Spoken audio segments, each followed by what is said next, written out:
Here we are again, folks. We're a little late today, as sort of usual. My name is Dr. Garrett Smith, also known as the nutrition detective around these here YouTube parts, and we are ready to go on another show. This is number 137 in a row.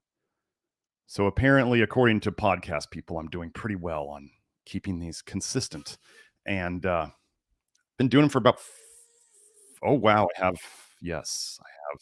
There we go. Had to get the echo off because I had the other screen running the live stream about a couple seconds behind. So did that again.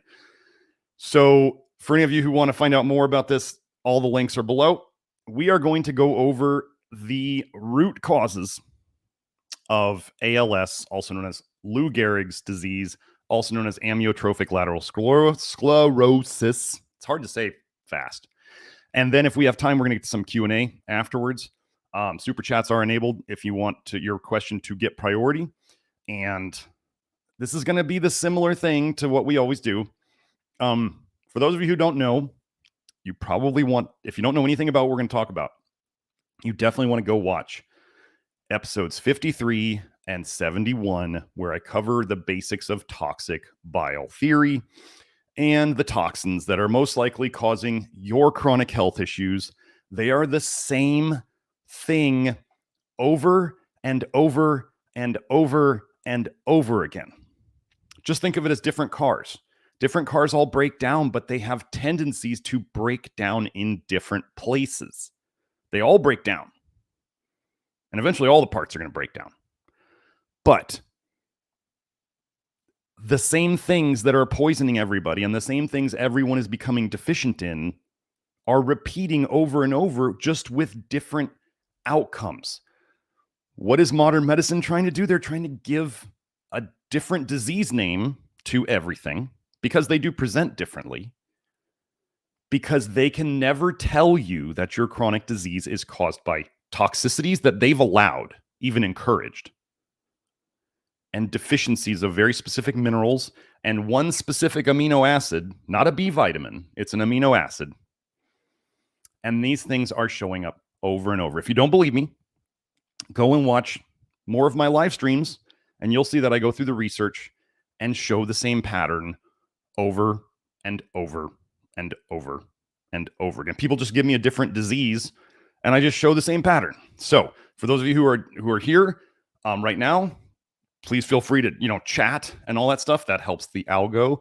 Make sure to like and subscribe. That helps the algo. We are trying to get this out to people who are interested and who are willing to do the work it takes to undo the poisonings that they've been subjected to, willingly or unwillingly, and the deficiencies that have come about because of many reasons: toxicity, the food's depleted, how they poison themselves. Detox will use more minerals and more nutrients. It's all the same thing. So just as an aside, before those of you who are already into this and enjoying the fruits of your labor in terms of getting better, be careful of telling people about this who are not going to do the work. If they want a magic pill and they've never done anything for their nutrition, and they would never do anything like reading anything or learning anything or taking their own actions, watching their body's responses to things and then adjusting, they're not ready for this. I'm sorry, how much you love them and how much you want to help them doesn't change their behavior. This work is not for everyone. This work is for people who take extreme interest in their health and learning about it and wanting to fix themselves. God helps those who help themselves. There is no magic pill. People come to consultations with me or Nathan or some of the new practitioners we're going to have fairly soon, and they think that if they just get the magical mineral prescriptions, then they're going to get fixed. And they don't have to read the Love Your Liver program. They don't have to do the diet stuff. No, that's not how this works. Not how it works at all. So help yourself, help them, point them in this direction. But if they don't research it, don't just tell people it will fix them, because they won't do it. I want to help them. We all want to help them. But a lot of times people are just so into their patterns and so into their victim mentality, and I could never fix it because the doctor says we can't get better. They're not ready for this. And neurodegenerative diseases like we're going to go over with ALS, and that's what I'm going to call it now. So it's Lou Gehrig's disease or amyotrophic lateral sclerosis, but I'm going to call it ALS here. Neurodegenerative diseases, once they have progressed far enough. Now, I know some of you out there want to just be the most positive about everything, like anything can be fixed if we just, you can be anything you want as long as you believe. I don't know that all neurodegenerative diseases can be fixed. Just like cars, cars get totaled. They cannot recover them. The thing you must understand about doing this earlier, so for those of you who are kind of looking at this now and you're not sure if you want to do it, the more damage that is done, the more toxicity that is done, the more deficiencies that have gotten worse and worse and worse. Fixing your body, for your body to fix your body, it requires energy. The more damaged and toxic you become, the less capable you are of making energy. So the deeper the toxicities become, the worse you are at detox and the less cellular energy you have. And then if you don't get into the flush niacin or the nicotinic acid, which is the same thing, then you don't get to have the cellular energy to detox anyway, and you're probably already deficient, and that's part of why you have chronic disease. So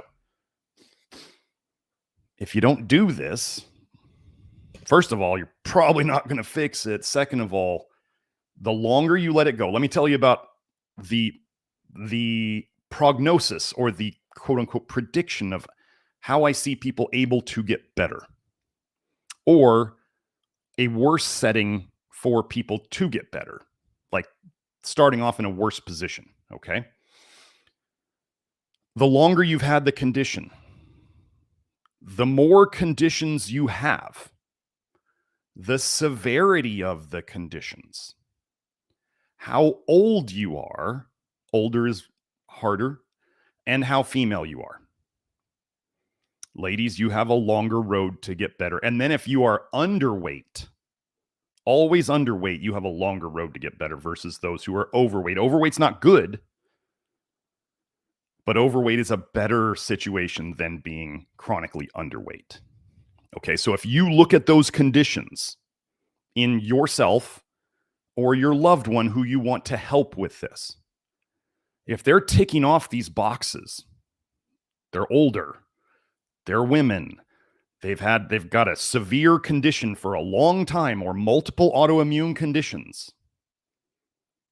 and they aren't willing to work on their health, this is not going to fix them because they're not going to do it, and they have an even longer road to get out.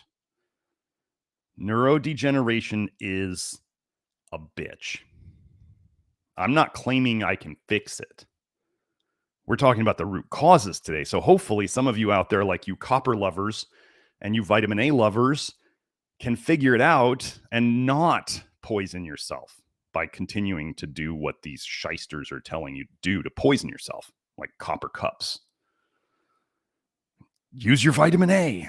We get into vitamin A today too, of course, as always. So anyway, let's get into it. Let me find the first thing. So what we go over first,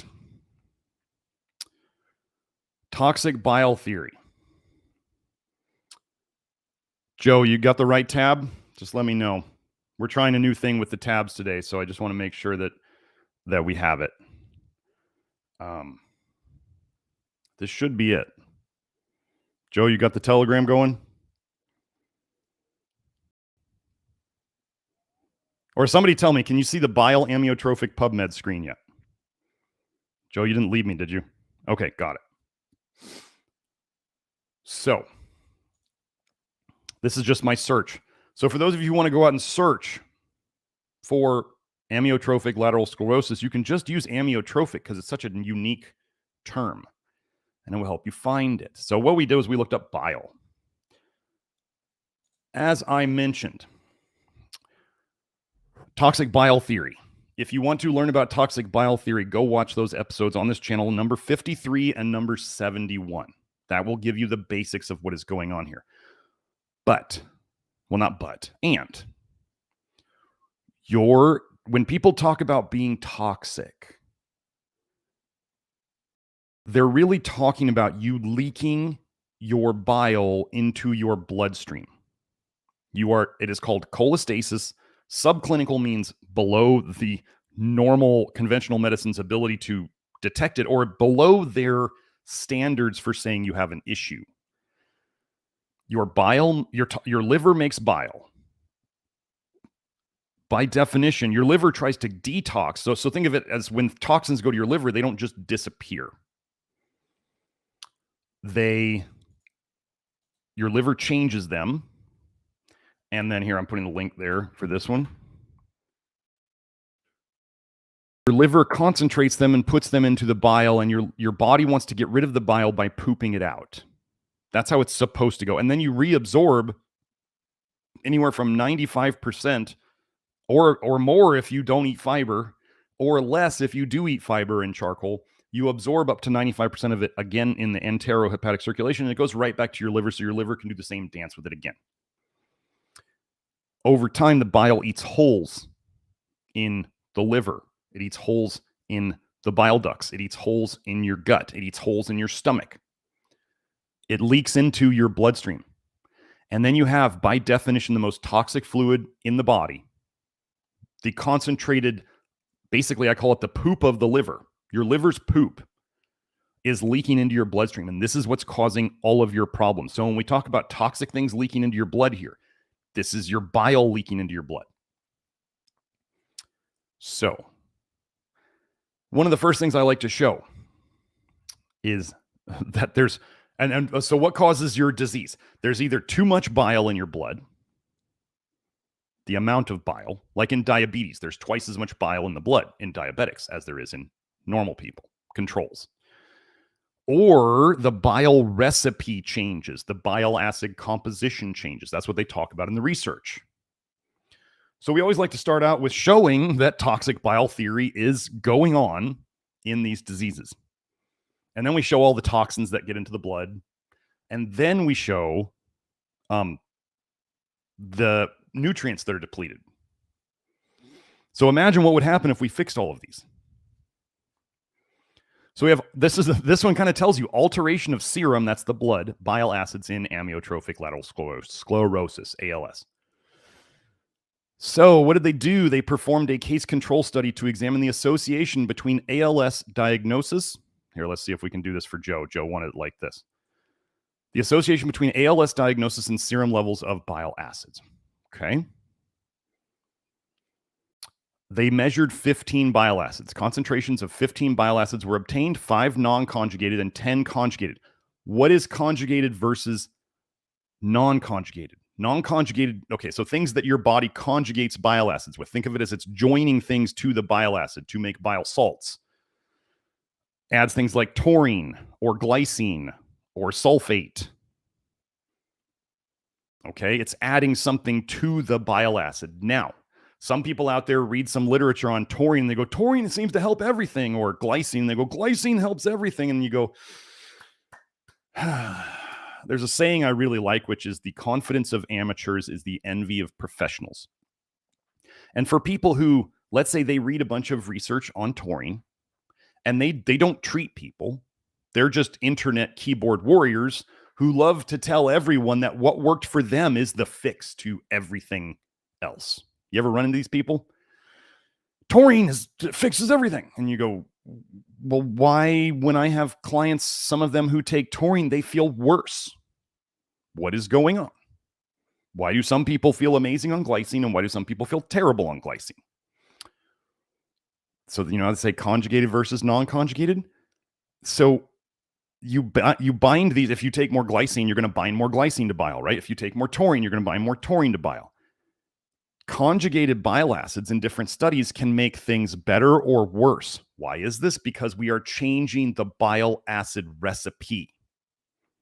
We just changed the recipe, right? You could add salt to a recipe And some recipes, it might make it better, and some recipes, it might make it worse.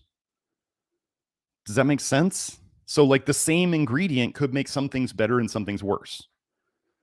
This is how, when people who actually treat people on a regular basis like me, we understand that taurine could be good and it could be bad. Depends on the person. And how do we, people go, well, how do you know? And you say, you buy some and you try it out. And then if you're doing all the things that we do in the Love Your Liver program, over time, you won't need it anymore. And over time, it may actually turn on you and make you feel worse. Because you have to understand, in the beginning, when you had a bad bile recipe causing your symptoms, and you added, let's say, taurine to it, and it changed your bile acid recipe. And over time, you're doing things to make yourself healthier, and your bile acid recipe is changing more towards good and healthy. And then you're adding a bunch of taurine to it still, and then you shift the bile acid recipe into something bad. This is how it works. This is the turning on you thing. So, and they compared the bile acids between ALS versus control groups. Now, let me say something. I've found research before. I can't find the paper, but those of you who have watched me enough know that I have a really good memory for these things. There was a paper that said they had identified 55 different bile acids in the blood of humans. And then I found another paper that said in newborns with sepsis, which is a bile acid leak, they found a totally new bile acid that they had never found before. So we have at least 56. And they're measuring 15. Could you imagine if you had a recipe with 56 things in it to make it right, and then you get a recipe online and it only tells you 15? Is it giving you all the information you need? No. Do they want to know all these? No, they don't want to know them. So what do we have here? The blood levels of TUDCA, ursodeoxycholic acid, also sold as a pharmaceutical. TUDCA, taurine ursodeoxycholic acid, sold as a supplement. And GUDCA, glycine ursodeoxycholic acid, trended higher in the ALS group compared to controls. Wow, so they had more glycinated and taurinated and TUDCA, which has been shown in the research to cause lots of problems when people actually pay attention to it. They had more of these things. Now, here's the weird thing. This should seem confusing to you, because it is. They have used TUDCA in studies on ALS, and they've seen little improvements. I mean, like small improvements. So they fed more TUDCA into the system and they saw small improvements.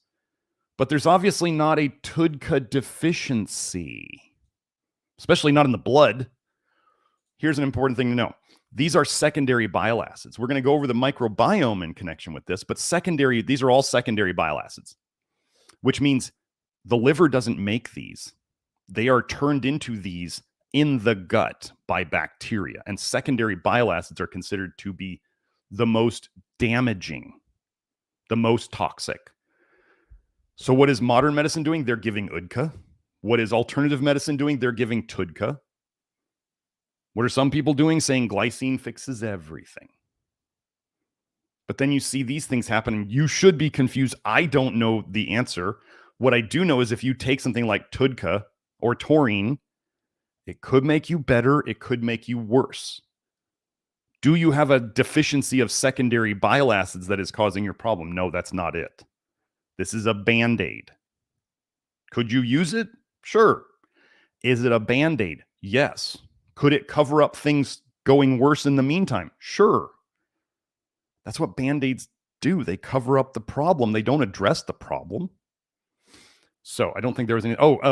This was just the same thing. In conclusion, the serum level of TUDCA, GUDCA trended higher in ALS patients compared to controls, and no evidence of deficiencies was found. But then they go and they treat it with TUDCA and they see some small improvements in the beginning because it changes the bile recipe. Over time, it would cause more problems. We call this a duration paradox effect. So let's go into the next one. Let me share this tab instead. Let me get up here. Sometimes I don't always. Let me try to refresh this, see if I can get my highlighting back. Oh, no, not today. So let me share the link. So what makes 80% of your cholesterol, folks? Your liver does. Your liver makes most of your cholesterol. Cholesterol is sort of a waste product. LDL cholesterol actually has retinol in it, retinol esters. Bad cholesterol has vitamin A in it. What a weird coincidence. We don't like vitamin A here. And your bad cholesterol has vitamin A in it. And then we see defective cholesterol metabolism in ALS. Oh, this is my my niacin flush for the day. So if you see me start getting pinkish or itching, that's the flush. I do this so you can see that it's not scary.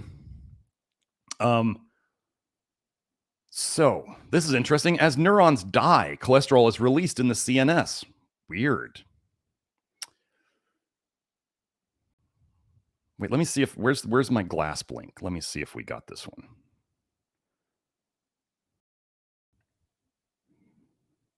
No, this one's not showing my marks. So I got to find them again. So they identified more than 40 different sterols in the blood and CSF, cerebrospinal fluid. Gabe, I want to say thank you for that super chat. I appreciate that. So, wow, they found in cerebrospinal fluid, the concentration of cholesterol was found to be elevated in ALS samples. Wow, nerves are dying. There was a bile acid in here too. Let me find it.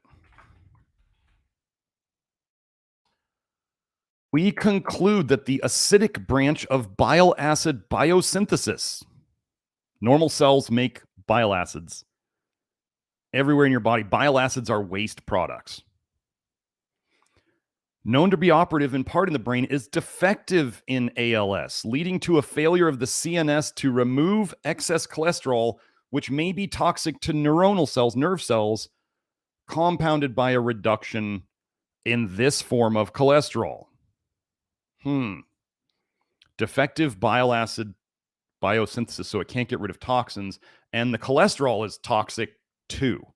What are we talking about here? Cholesterol is a waste product of the liver. It's another thing that the liver tries to hide things in to protect you from them. This is why in a person who's unwell, high cholesterol is actually better than low cholesterol. It's kind of like I told you earlier, where underweight is a bad situation is worse than overweight. They're both not good. Like low cholesterol in a sick person, really low cholesterol in a sick person is worse than high cholesterol in a sick person. Underweight in a sick person is worse than overweight in a sick person. And this actually shows up in the ALS research. So now let's go to the next one. Let me get back up to the top. Sterol autooxidation adversely affects human motor neuron viability. That's the ability to survive. It's a neuropathological, this is cause. Nerve, like they can identify it, pathology. They find this as evidence later. Feature of ALS. Okay. Aberrant, as in abnormal and damaging, bad. Cholesterol homeostasis. They love to use homeostasis when they're talking about, whenever you see homeostasis and they're talking about a toxin, they're gaslighting you and they're trying to hide that it's toxic, but they just can't say so or else they lose their research funds. Aberrant cholesterol homeostasis is implicated in the pathogenesis, the disease creation of ALS, a fatal neuromuscular disease that is due to motor neuron death. Cellular toxicity from excess cholesterol is avoided when it is enzymatically oxidized to oxysterols and bile acids to promote its removal. Weird. The body converts cholesterol to bile acids because the cholesterol is toxic itself, and the bile acids are how the body gets rid of the toxicity through changing it into something else. In contrast, the autooxidation of excess cholesterol is often detrimental to cellular survival.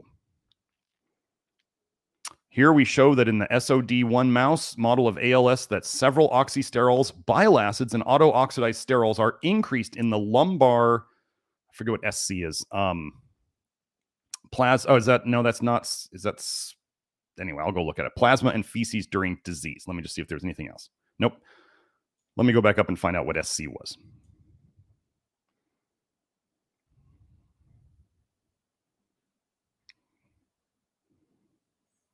They don't mention what SC is. Awesome. Good writing, guys. It's not CSF. They don't say what SC is. Okay, we're moving on. Next one. Sometimes I forget to. So now GLASP is working. Here we go. Oh, so we were talking about overs and unders. Oh, spinal cord. Yeah, that's what Joe was saying. SC is spinal cord. Okay, that makes sense. You just think they could, like, who forgets to tell you, like, SC means spinal cord? We're not just going to make up our own acronyms and not tell you what they are. Geez, that would be like really basic writing skills 101. But do you remember who? Did I put this one up there? 334. No, here, let me do this one. How I said underweight was worse than overweight, but you can be sick in both situations. Let me give you an example of how underweight is evidenced as a progression of sickness state. Most people, like when you think about alcoholics, okay? Alcoholics in the early stages, which is a toxin. If you think alcohol is anything other than a toxin, I'm sorry, you have been misled by the alcohol industry. A billions and billions of dollar industry who has paid scientists to try to convince you that alcohol is good for you. So, somebody who drinks alcohol, they tend to gain weight in the early years, right? They tend to gain a lot of weight. And they look very puffy, and they tend to look red, kind of like, well, pick most celebrities out there as they age, and they start to look very puffy and more red.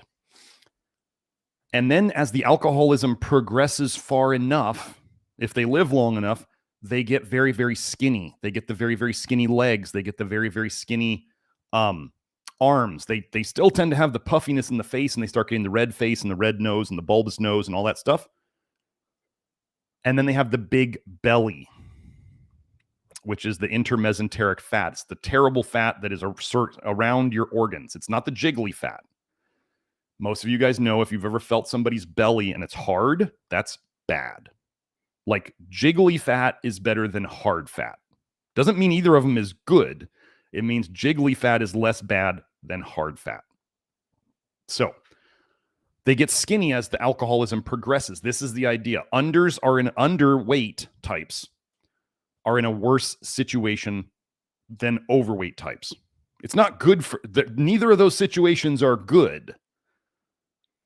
But if somebody comes to me and they're like, I'm chronically underweight, I'm like, okay, we have more work to do in this situation. I just let people know this.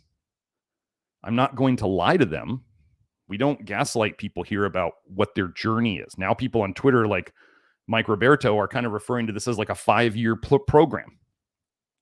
Can you get improvements in a month, 3 months, 6 months? Absolutely. But if you want to get through this whole thing, you're probably looking, I used to say 2 to 3 years. As I've gone longer and I get sicker and sicker people, we start to think it's probably more like 5. So if that scares you off, you can keep doing what you've been doing and keep getting what you've been getting. That's fine. If you want to improve, you can start today. So anyway, so we got the tab here. Body mass index associates with ALS, survival, and metabolomic profiles. Metabolomic profiles is where they're measuring a whole bunch of things in the blood. And I did put this one up. Yep. Okay. Let's see if GLASP is working here. Oh my gosh, I swear I cannot use GLASP anymore. This is just not, it's not showing up my highlights. This is just F5. I don't know. Let's see if it's even here.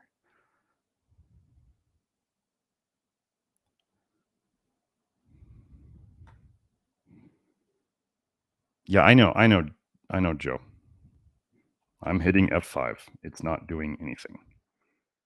So, Let me just hit refresh again and see if it'll come up.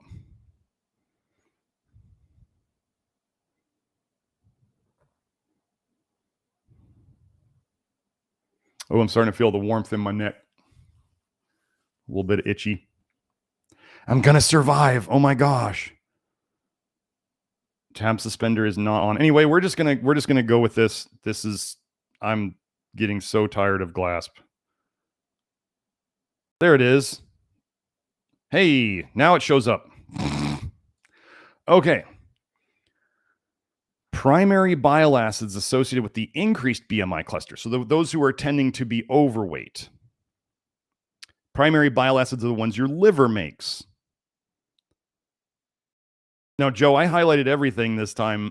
The GLASP is just not working. It's for whatever reason. And then I'm having to like fix it as we go. So anyway, primary bile acids are generally less toxic than secondary.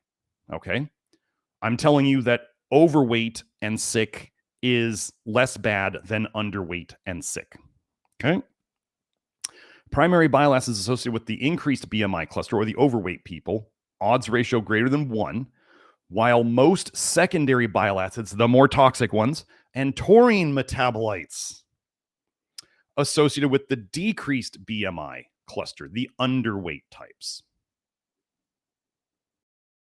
It's fun when I go through the research like this, and it just proves the patterns that I saw in people. I found these patterns in people before I found them in the research. Okay. Let me see if I have anything else in this one. Okay. Overall, these results suggest that unique metabolomic profiles correlate with BMI trends in participants with ALS, especially metabolism centered on ceramides, sphingomyelins, and primary and secondary bile acids. So,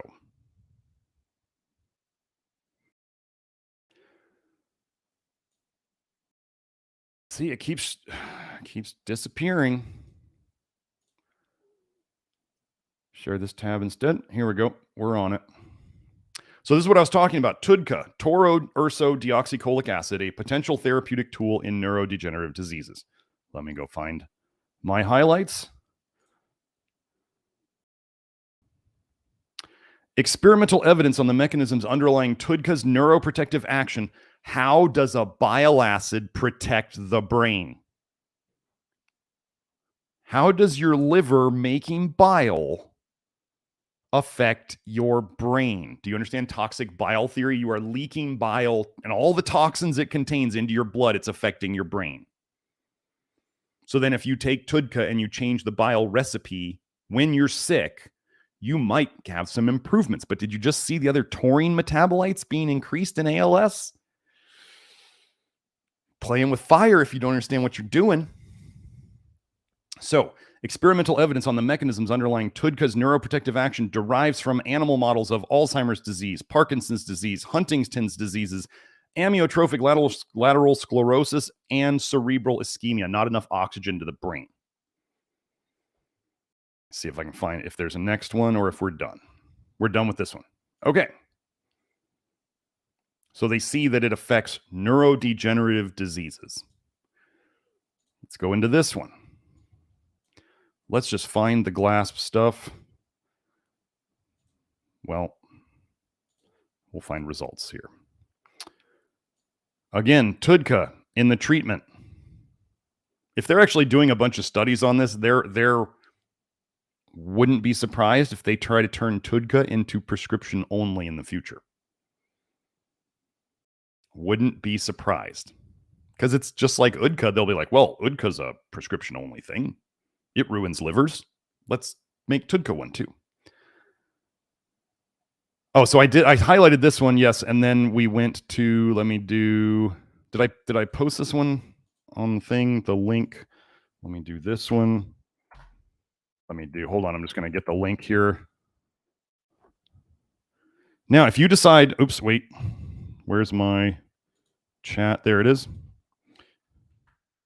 If you decide to take TUDCA, fine if you want to use it as a Band-Aid, you understand it's a Band-Aid. If you think TUDCA is going to fix your problem, it's not. So let's go here. Results. TUDCA was well tolerated. There were no between group differences for adverse events. The proportion of responders was higher under TUDCA than under placebo. But see, they still had 43% of people respond under placebo. 43% of people responded and had some improvements under placebo. Taking something, if people think they might be getting something good for them, can make them better. If you don't think this is involved in your disease, you're quite wrong. Your brain is absolutely involved in everything, your perceptions, all that stuff. At study end, baseline adjusted ALS folks was significantly higher in TUDCA than in placebo groups. Comparison to the slopes of regression analysis showed slower progression in the TUDCA than in the placebo group. So slower progression, they're still progressing. Don't get anything wrong. Don't mix up anything. They're still progressing. It didn't stop it. And eventually it will make things worse as they just accumulate more and more TUDCA. They always do short-term studies on these things, folks.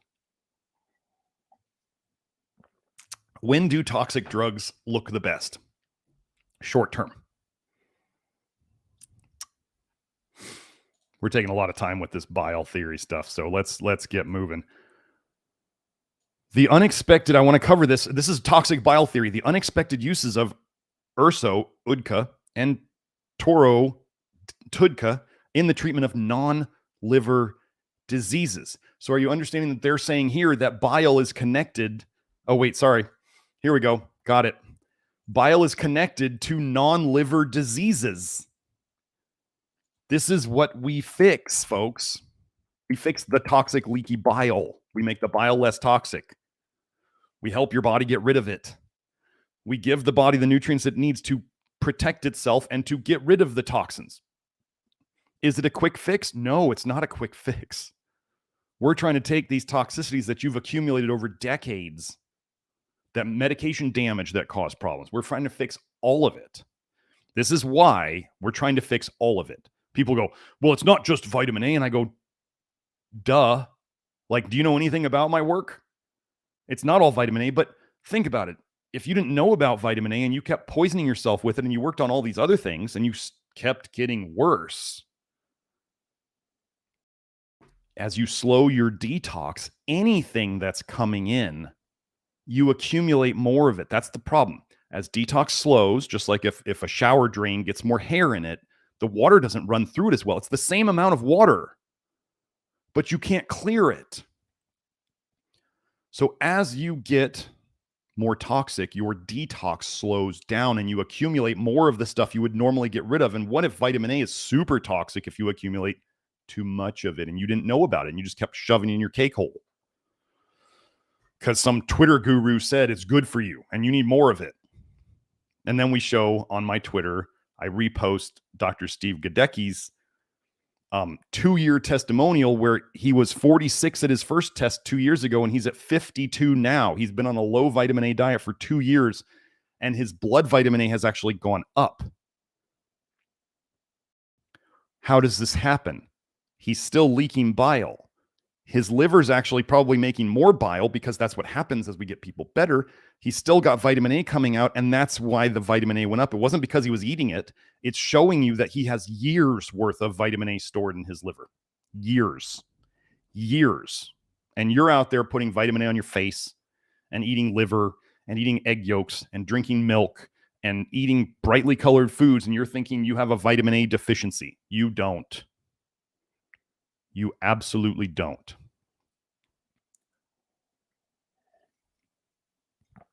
Mathay in the comments says it happened to him too. He went from 40 to 47 while low on vitamin A in his diet.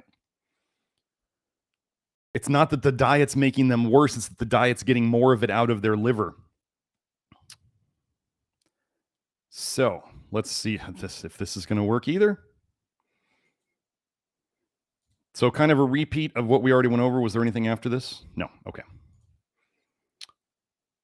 Several studies have demonstrated that TUDCA serves as an anti-apoptotic agent. Well, wait, but in cancer, apoptosis is supposedly something that they want to make sure happens. but TUDCA's anti-apoptosis. Do you think you should be messing with this process from outside? So, for a number of neurodegenerative diseases, including ALS, Alzheimer's, Parkinson's, and Huntington's disease. I showed on Twitter the other day that Huntington's disease had tons of copper in the brain. Another thing we don't really like here. In addition, TUDCA plays an important role in protecting against cell death in certain retinal disorders, eye disorders, such as retinitis pigmentosa. We fix eye stuff all the time. We don't give TUDCA. It's especially zinc and enough protein and not taking in vitamin A. It has been shown to reduce endoplasmic reticulum stress associated with elevated glucose levels in diabetes by inhibiting caspase activation. Or what if you watched my toxic bile theory and diabetes video here and you found that diabetics have twice as much bile in their blood? Weird. And inhibiting reactive oxygen species, obesity, stroke, acute myocardial infarction, that's heart attack, spinal cord injury, and a long list of acute and chronic non-liver diseases associated with apoptosis are all potential therapeutic targets for T/UDCA, taurinated UDCA. Do you understand how this means bile is connected to all of them? Yeah. Okay, so that's the toxic. I'm going to try to start going faster through the rest of these. But that is the toxic bile theory connection to this. Let me get into the gut biome. Okay, Joe, we should be good. Let's see if it's working. Oh, let's do this. Maybe I forgot to highlight some of these titles. Okay, so what do we have here? We have a prospective longitudinal study on the microbiota composition in amyotrophic lateral sclerosis. So let's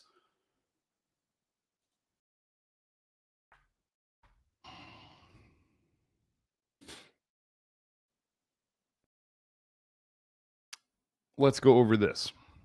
So here's the important thing to know. When everybody out there talks about the gut biome and leaky gut, and then they give you all sorts of what I now know are silly solutions to it.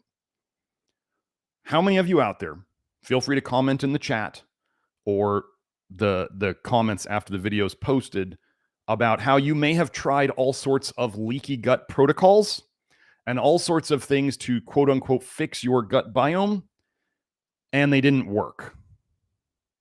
I do not understand how people who do leaky gut stuff do not see how absolutely ineffective their stuff is. Like just taking glutamine. Glutamine may be helpful in certain ways, but it does not fix leaky gut all by itself.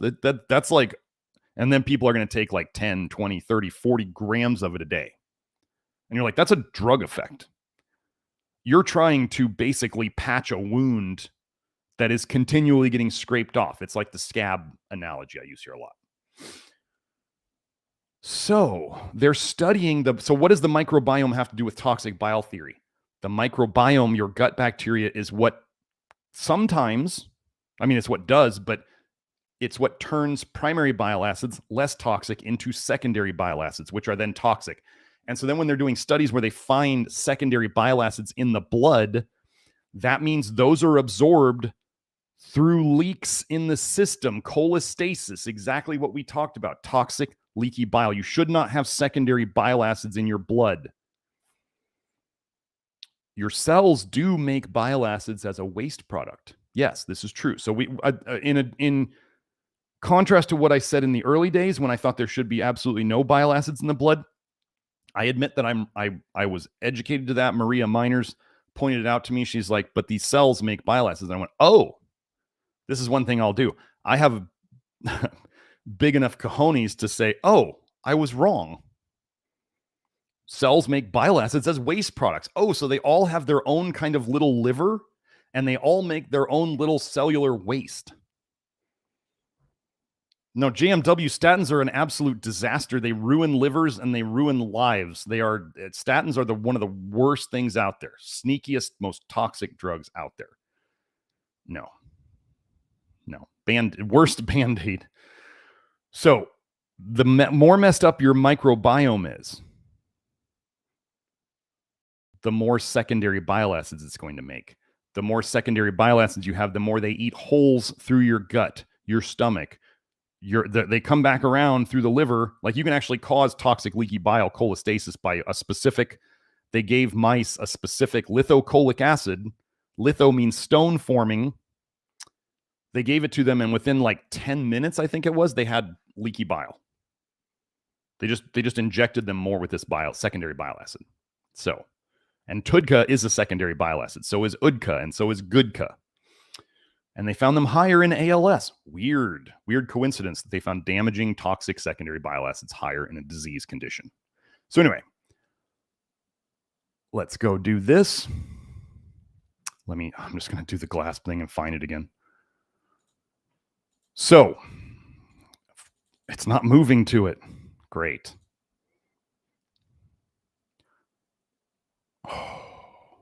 Anyway,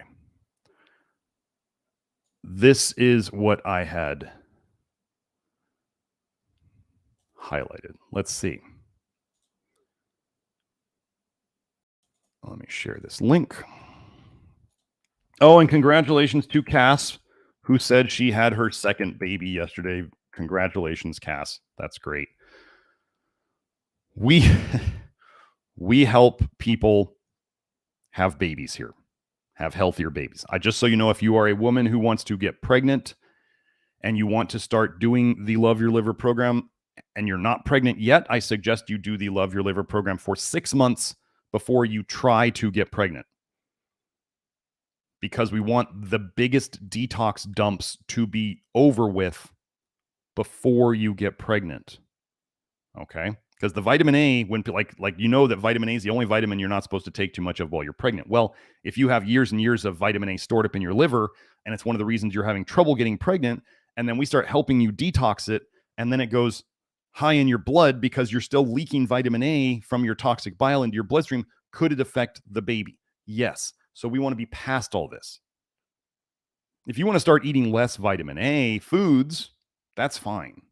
But doing the whole detox thing, I would do at least 6 months of the Love Your Liver program before you decide to try to get pregnant.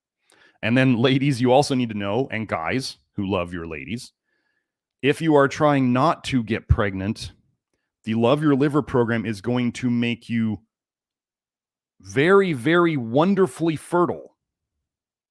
So you better be using some sort of protection, because if you don't want to get pregnant and you're doing this work, you're like setting yourself up to get pregnant.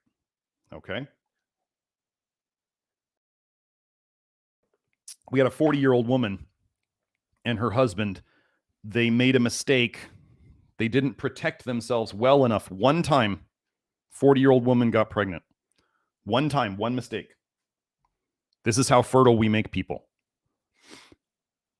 We are undoing the infamous they want you infertile. We are undoing it.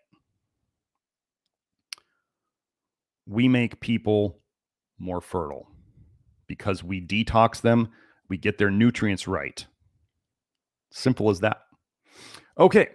So here we go. The results demonstrate that the gut microbiome, the probiotics of ALS patients, is characterized by some differences with respect to controls, regardless of their disability from the ALS.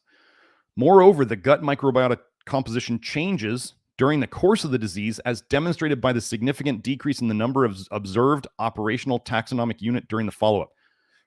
Wait, so the disease gets worse as the microbiome changes? Is it a chicken or the egg? Well, what would be in the toxic bile goes into your gut, and that's what feeds your bacteria, either for better or worse. So as the person gets more toxic, this is the thing you must understand. It's a loop.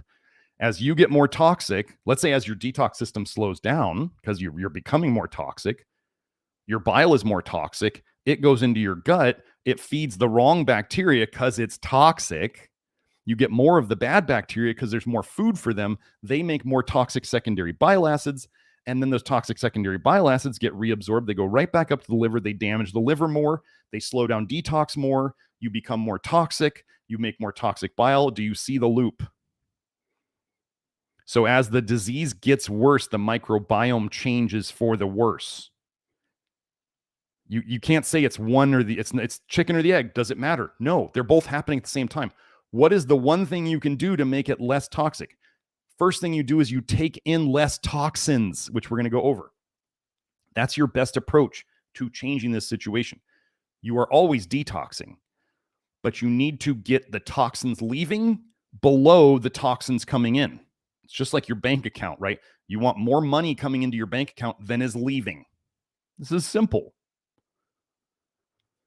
So how can you fix that first? Well, you could spend less. That's one thing you could do. You could make more money. You could take in more nutrients of the important ones. So, sorry if I forgot this link. I'm sure Joe is sending me a message. Nope. Yeah, Sebastian, I really don't like getting into religious debates in the chat, so just want to let you know about that. I find they just get ugly real quick, and I would rather they don't happen. So there's the heads up on that. Interestingly, an imbalance between potentially protective microbial groups such as Bacteroidetes and other potential neurotoxic, others with potential neurotoxic or pro-inflammatory activity. You mean like bacteria that make toxic, secondary toxic bile acids? Oh, is that what you're saying without saying it? Such as cyanobacteria has been shown. So I want you to understand the garden analogy here. Think of your gut microbiome as a garden. Now, what do plant people know is the most important thing to what type of plants will or won't grow in your garden? What the soil is made of. So if your soil is bad, what people think probiotics will automatically do is if you just put supposedly the right probiotic in there, it's going to fix it. But what if your soil is toxic and doesn't support the probiotics you're trying to grow? Will they grow? Not very well. If they don't grow, will they change anything? Not really. Could you get temporary changes by throwing a bunch of seeds on the soil? Maybe they sprout up and maybe they die, and maybe you see a little bit of changes in what your garden looks like, but it's not really changing long term. Think about that analogy with what I'm about to read.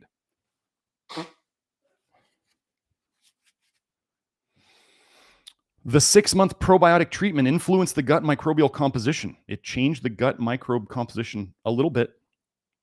However, it did not bring the biodiversity of intestinal microbiota of patients closer to that of control subjects. It didn't really change the garden. There's a little bit of change. Okay. Yeah, I got something to do now.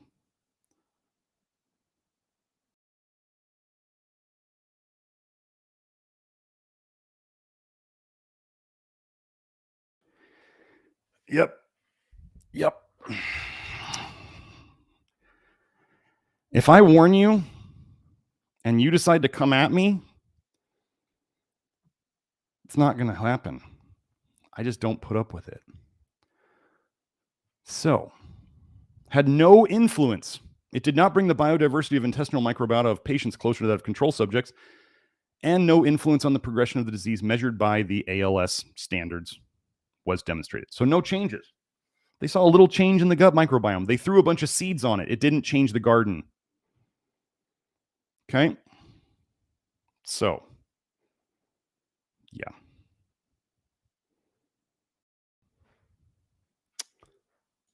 Gut microbiota links with cognitive impairment. How does your gut microbiome affect your brain? In Amyotrophic Lateral Sclerosis, a multi-omics study. Cognitive impairment, CI. Okay. Normal cognition. I really just people, you don't understand. Maybe you guys are used to like, maybe other people who come here and they're new, they're used to like people just wanting to take everybody in. I'm not here to take everybody in. I'm not here to explain to you to not be an ass. I consider my YouTube channel my house. You come into my house and you start talking to me like you think you can just talk to everybody else. I don't put up with it. I'm just not. I'm not here to save everybody. Everybody is not ready for this work. So if people want to come in here and be an ass, I will treat you like you're being an ass in my house and kick you out. That's what I'll do. So what do we got here? So CI is cognitive impairments. Oh, let me share this tab. Sorry, I didn't share the right tab. Here we are. We are looking at gut microbiota links with cognitive impairment in amyotrophic lateral sclerosis, a multi-omics study. They have some abbreviations here. They actually did the abbreviations, cognitive impairment, CI. And we have another one, normal cognition, CN. So CI is cognitive impairment. CN is cognitive normal, okay? We found altered gut microbial communities and a lower ratio of firmicutes, bacteroidetes, which is another one they find in obesity, right? I don't know if it was a different pattern, but they look at firmicutes to bacteroidetes, and that's a marker of obesity tendency in the cognitive impairment group compared with the normal cognition group. Bile acids are affecting your brain.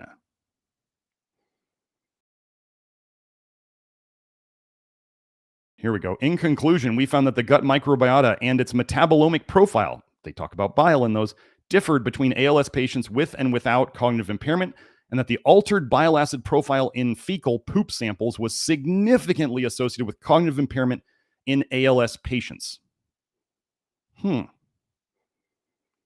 Weird how all of this stuff like connects, right? Gut microbiome changes, bile changes. This is what we do here. Now, okay, this was one thing. I just wanted to go over this because this is totally, what's the word? Non-sequitur. This is totally out of the progression here. But I wanted to go over, people like to talk about iodine. People love iodine. Sorry, now I got it. People love iodine. First of all, potassium iodide is a known thyroid toxin. They give high doses of radioactive potassium iodine to ruin thyroids. It's not just the radiation, folks. So I just wanted to go over this because people don't understand that they're being poisoned with iodine too. Do we need a teeny little bit of iodine? A teeny little bit. Do we have people on the Love Your Liver program with raging iodine problems? No. What are the highest iodine foods? Seaweeds and dairy, because we feed cows kelp and iodine. But if we're not really eating any of those, why do we not have raging iodine deficiency? I don't know. Maybe the body's really, really, really good at recycling the iodine it needs because iodine is toxic and it only needs a little bit, and it just saves what it needs to make thyroid hormone, and it's not losing it. So what happens when they give animals high doses? Oh yeah, Mathay says they put potassium iodine in dog foods. They're trying to kill your dogs with mainstream dog foods. They're absolutely trying to kill your dogs. Veterinarians love it because they can do all these surgeries, right? Wow, I got a whole new light setup and I forgot to turn it on today. I don't have any of my lights on in here. I just realized that. Nice job. Good job, me. Well, I hope you're here for the message and not for the prettiness of what I'm doing, because I love it when people say, you're not pretty enough to be telling me this. And I go, you're not smart enough for this message. So it's fine. You know, I thought people learned, like back in high school, maybe, that the prettiest people were not the smartest people, and the smartest people were not the prettiest people. Didn't we all figure that out when we were young? And now everybody thinks that to like be a health expert, you have to look like a Greek god. And I'm like, wow, y'all are just delusional with Hollywood. Hollywood has gotten into your brain. So let's go into this. In animal models, exogenous, this means supplemental iodine. Exogenous iodine is able to trigger or exacerbate thyroid autoimmunity. Autoimmunity is toxicity, folks. Autoimmunity is toxicity. Don't think it's anything different. It's not your body attacking itself. It's the toxicity causing damage to your tissues. Antibodies are antidotal proteins. They're proteins meant to bind to toxins. And it is known... Thank you, Mathay. Mathay saying I do look like a Greek god. I mean, I'll take that as a compliment. I don't give a shit how I look. People who care about whether I look, they should look at me 5 years ago in my videos, and they should look at me today, and they should go, wow, he's looking better 5 years later at 48 than he did at 43. That should tell them it doesn't really matter how I started. It's how I end, right? So anyway, in animal models, supplemental iodine is able to cause thyroid autoimmunity or make it worse. Do you understand? They can give you Hashimoto's with iodine. They can give you Graves with iodine. All you naturopathic doctors who are pushing iodine on people, and all you thyroid experts who are pushing iodine, oh my gosh.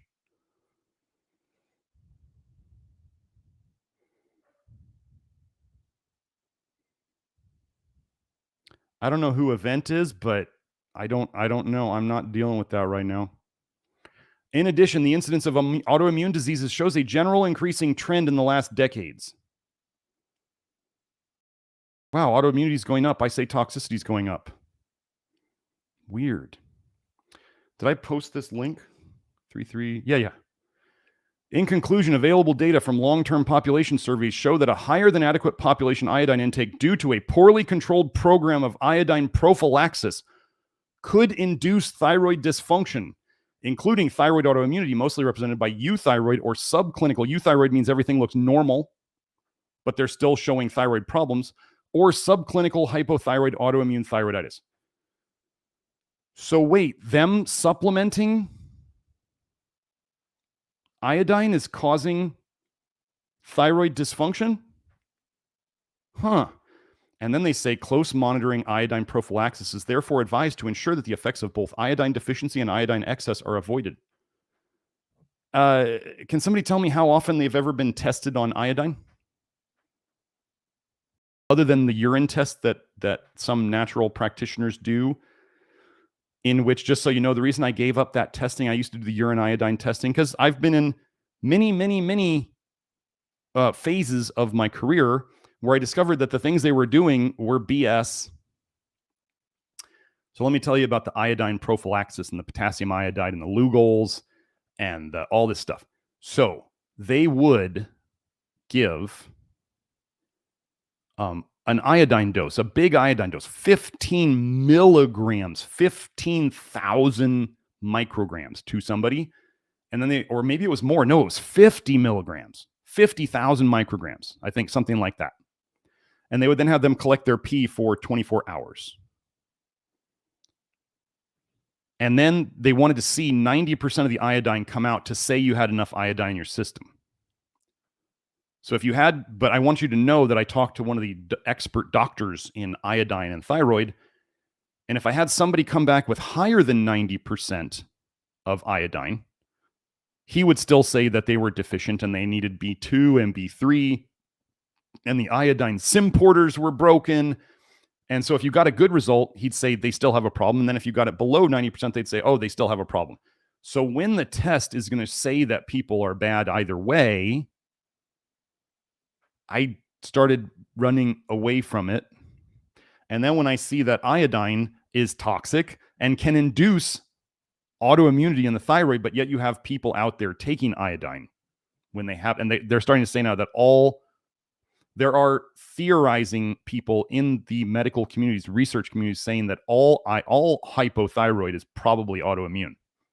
Weird.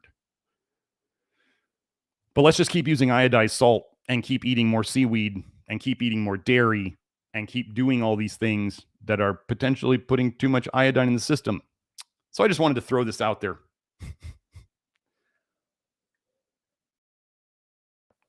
One article I was reading, they said if you actually knew how toxic, when they're making iodine supplements and when they're dealing with iodine, how absolutely toxic the process is and how much they have to protect the workers, you'd start to wonder if it's actually good for us. So anyway, let's go now to one of our favorite toxins. What did Audrey say? Audrey said, here we go. Let's do a little testimonial here. Audrey says, I was diagnosed with lymphocytic colitis in 2006 with chronic diarrhea ever since. 10 to 20 bowel movements a day. I've been on the detox diet for 3 years. As of a month ago, I've had normal bowel movements daily, 1 to 3 times a day. Audrey, thank you for your testimonial. This is what we do, folks. Let me just say this, and she said she's so grateful for me. Thank you, Audrey. I'm glad you're here. I'm glad you trusted me with your health. I'm glad you're improved. This is what we do. You obviously, we did do some consults together. I don't recall how many, but yeah, this, and I want to emphasize this. Do I have a lymph? Actually, I remember Audrey asking me this. I think Audrey came and she's like, "Have you ever dealt with any lymphocytic colitis before?" And I was like, "No, not that specifically, but I've dealt with colitis people before." And did we do anything different? Did I have a protocol for lymphocytic colitis? No. I do what I do with everybody. This is why when we talk about toxic bile theory, this is your problem. And if we fix this problem, we get people better. I almost don't even need to know what people's problem is. Do you understand what we're doing here? We are getting to the root of all these chronic diseases. What causes diarrhea? Too much bile in the intestines. Too much toxic bile is triggering your intestines to try to poop it out as absolute quick as they can because it's burning holes in the intestines. So if it gets to a certain concentration, your bowels say, rather than digesting this food, your bowels have to make a survival choice. Your bowels say, well, we could keep all of this toxic bile and try to digest the food in it, but at the same time, it's going to eat holes in our intestine.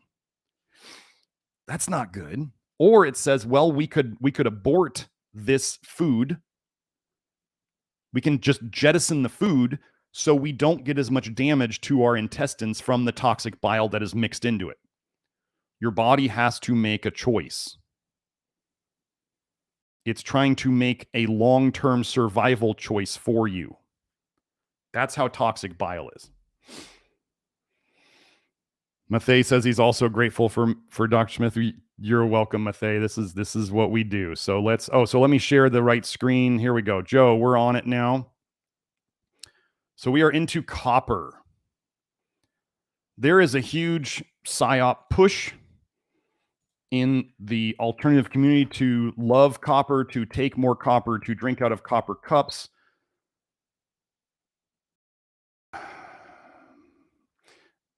We're just going to cover this again.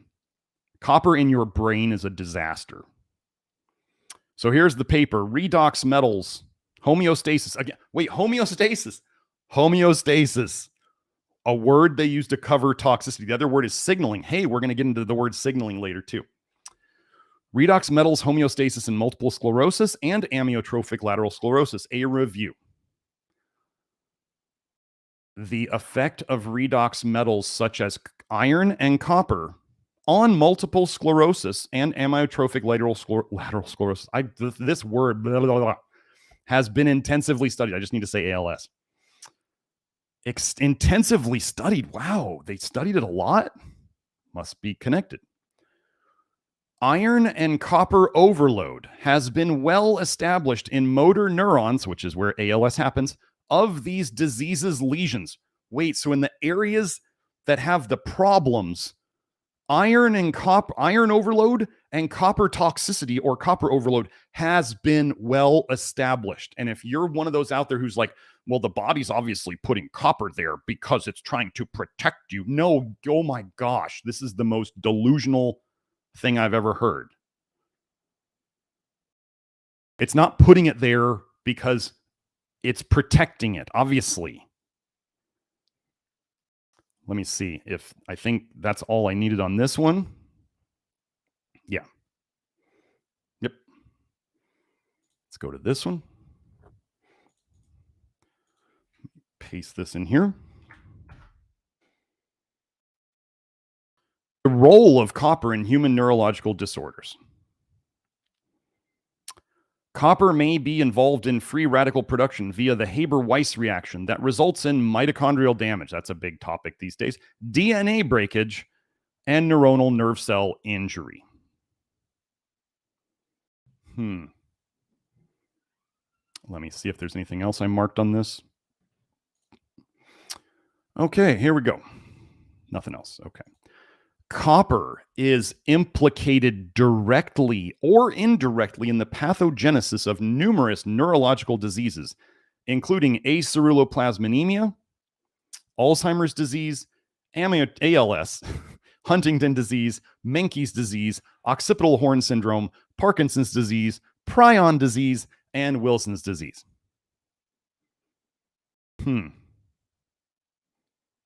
Well, if you're placing your bet on copper being a good thing, I'll still be here when that bet doesn't pay off. No.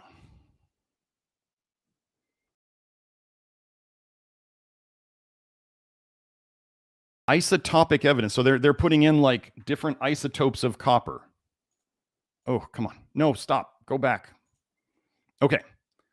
Different like radioactive isotopes of copper so they can track where it's going. You can find out what, where it's going, where it's accumulating. So this is the key word. If you're ever looking for toxicity in the research, you use the word accumulate. Don't use store, use accumulate. Isotopic evidence for disrupted copper metabolism. Wait, does this sound like disrupted homeostasis? Signaling, disrupted copper metabolism in amyotrophic lateral sclerosis. They have to make excuses. Like all the copper people, probably if they look at all the evidence I promote, the amount of excuses and dancing around it is probably like legendary. I don't listen to them anymore. I don't waste any of my time on that.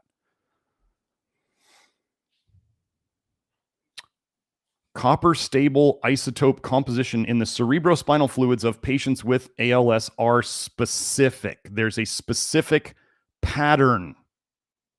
Patterns? Gosh, we don't ever find patterns, do we? Patients with ALS have significantly 65 copper-enriched isotopic compositions relative to controls and patients with Alzheimer's disease. This result unambiguously, like without a doubt, they're saying, demonstrates that copper is implicated in ALS. Unambiguously. Like when scientists use words like this, they're pretty sure.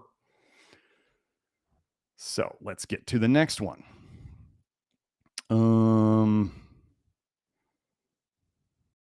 Ferritin. So ferritin, I have a whole video on ferritin, whole live stream. You should watch it.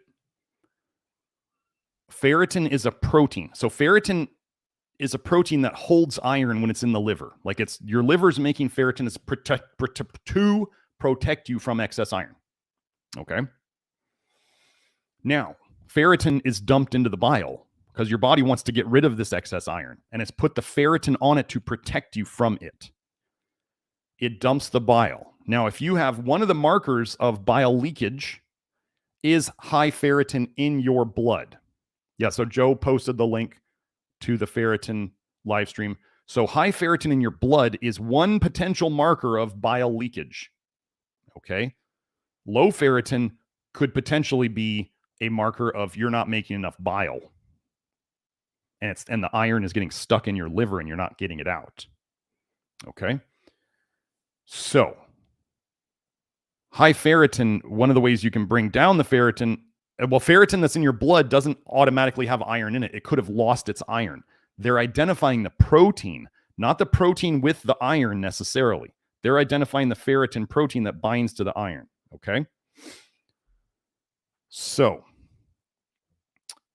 here we go. Serum ferritin. So this might mean high bile in the blood. If it's high, serum ferritin is a candidate biomarker of disease aggravation in ALS. Okay. Disease biomarker, like they could track how bad it's getting, kind of like that gut microbiome thing. The levels of serum ferritin were increased significantly in ALS patients with bulbar onset versus limb onset in females. Dysphagia, this is trouble swallowing, versus without dysphagia. Longer disease duration, greater than 12 months versus less than 12 months in males, and lower ALS functional rating scale revised score. That's that ALS FRSR that they've mentioned before. These results suggested that there was dysregulation of iron metabolism. Are you catching these words now? Are you catching the gaslighting? Because they will not say it's toxic. I'm not saying not to eat iron. I'm saying you need a certain amount of iron and you need to help your body to be able to get rid of what it doesn't want. Dysregulation of iron metabolism in Chinese Han patients with ALS, and that serum ferritin may be a candidate biomarker of aggravation in these patients. Okay. Let's move on.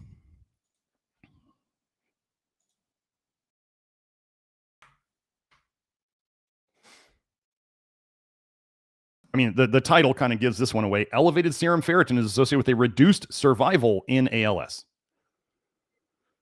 TSC is is the abbreviation here. This study suggests that ALS patients may have increased iron storage, like they can't get rid of it from the liver, and it's going into the blood and getting to the brain, as measured by increased serum ferritin and TSC. Elevated serum ferritin may also have a deleterious impact on survival in ALS.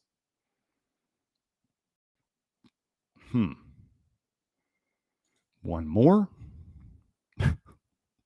Serum ferritin. Wait, is this the? Yeah, serum ferritin is elevated in ALS patients. Do we have a pretty clear pattern here now? In both males and females, ferritin levels were higher in ALS patients versus healthy and disease controls. Pretty straightforward. So now, let's go to manganese. Now, manganese is something I've been talking about more recently. Some people think that manganese is like good for you and you should try to eat it. And then you start looking into the neurological disease in manganese, and manganese is a disaster. Let me just show you this search. Amyotrophic lateral sclerosis after exposure to manganese. Manganese-induced neurodegenerative diseases. ALS after exposure to manganese. Manganese toxicity. Let's go. Manganese and manganism. Parkinson's disease. Huntington's disease. And they mention ALS right here. The role of manganese: dysregulation in neurological disease. Manganese exposure is a risk for brain atrophy. That was 10 entries.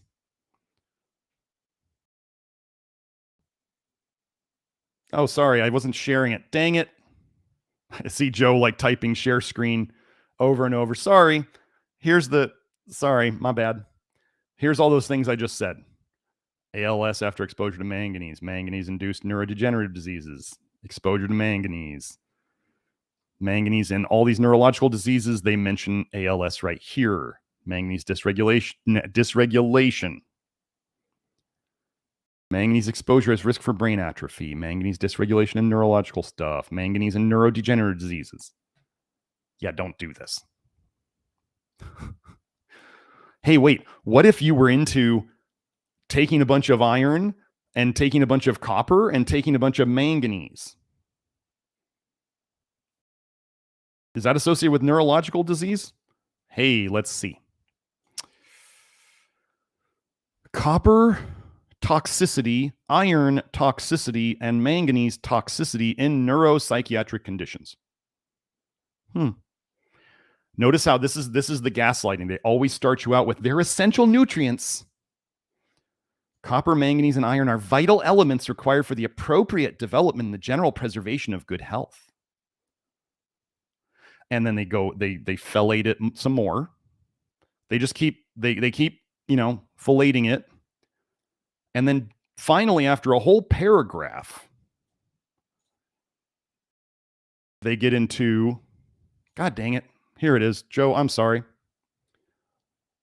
Did I share it? I did not. I see you, Joe. I'm trying to make this go faster. But yeah, the phthalating. If you don't know what that is, you can look it up. First, they do a whole paragraph where they're talking about how wonderful it is.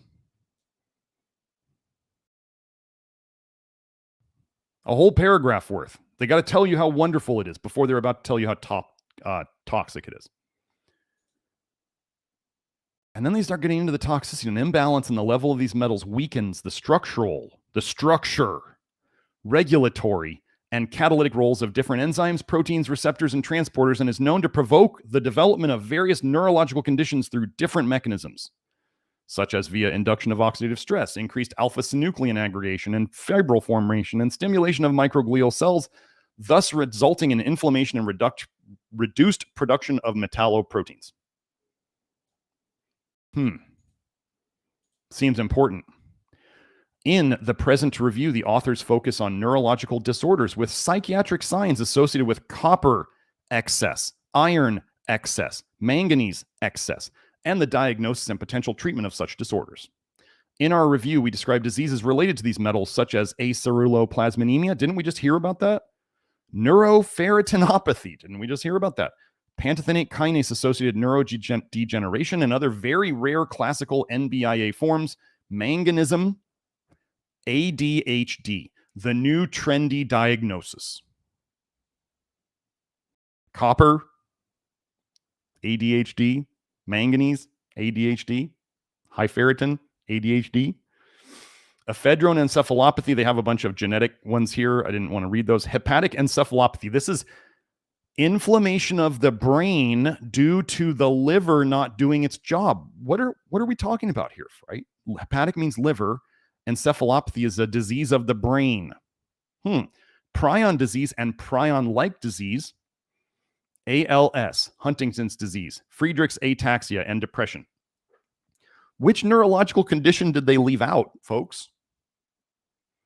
Do you see how these are all connected? Do you see why I don't even also necessarily need to know somebody's problem to help them? Okay, let's keep going.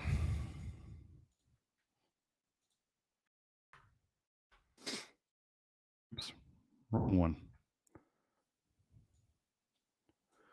Consequences of disturbing manganese homeostasis. I hope you guys see the gaslighting patterns. Disturbed its homeostasis. You woke it up from its nap, and now it's angry. Exposure to manganese is widespread and occurs by inhalation, ingestion, or dermal contact. Associations have been observed between manganese accumulation and neurodegenerative diseases such as manganism, Alzheimer's disease, Parkinson's disease, Huntington's disease, and ALS. Let me see if I got it all. Yep, good. I'm going to get better at this, Joe. I'm going to remember. Back up here to the top. ALS developing after exposure to manganese from traditional medicine procedures in Kenya. What did they do? Y'all don't realize, like, traditional Chinese herbs can have tons of toxic metals in them. Like, you start playing with herbs, you're playing with basically medications. They're just weaker and less toxic.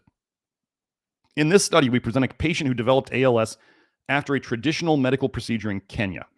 The procedure involved insertion of a black metal powder into several subcutaneous cuts in the lower back.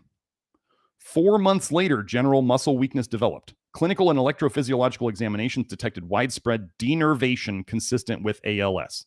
Patient died less than a year after that.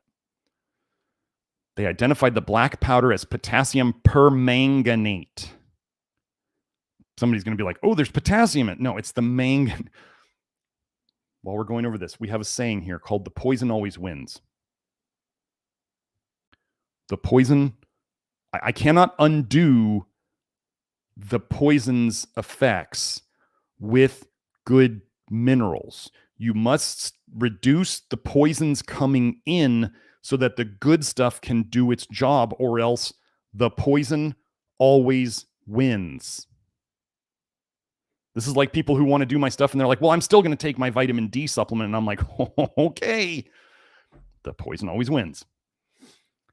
A causative relationship between the systemic exposure to potassium permanganate and ALS development can be suspected, especially as manganese is a well-known neurotoxicant previously found to be elevated in CSF, cerebrospinal fluid, from ALS patients. Okay, so there's manganese. So do not try to emphasize manganese in your diet. Let me look and see if we got, okay. So now we've got aldehydes.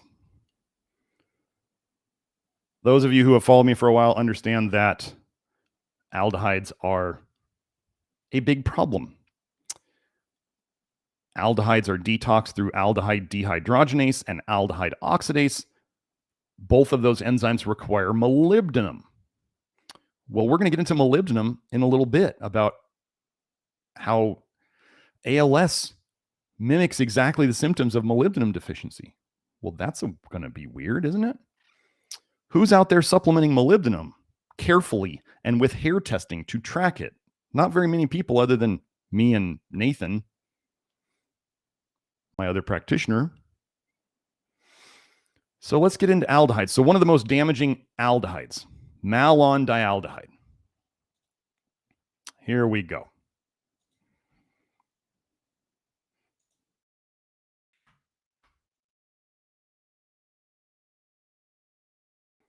Oh, I didn't know that. Zendog says, good to know on the manganese coconut connections, explains a lot. Well, I didn't even know about coconut being high in manganese, but it definitely would make sense why they're promoting coconut everything. For those of you who didn't live through the soy fad, the soy as a health food fad, which is still kind of going on, the coconut as a health food fad should scare the crap out of you. They did the same thing with it.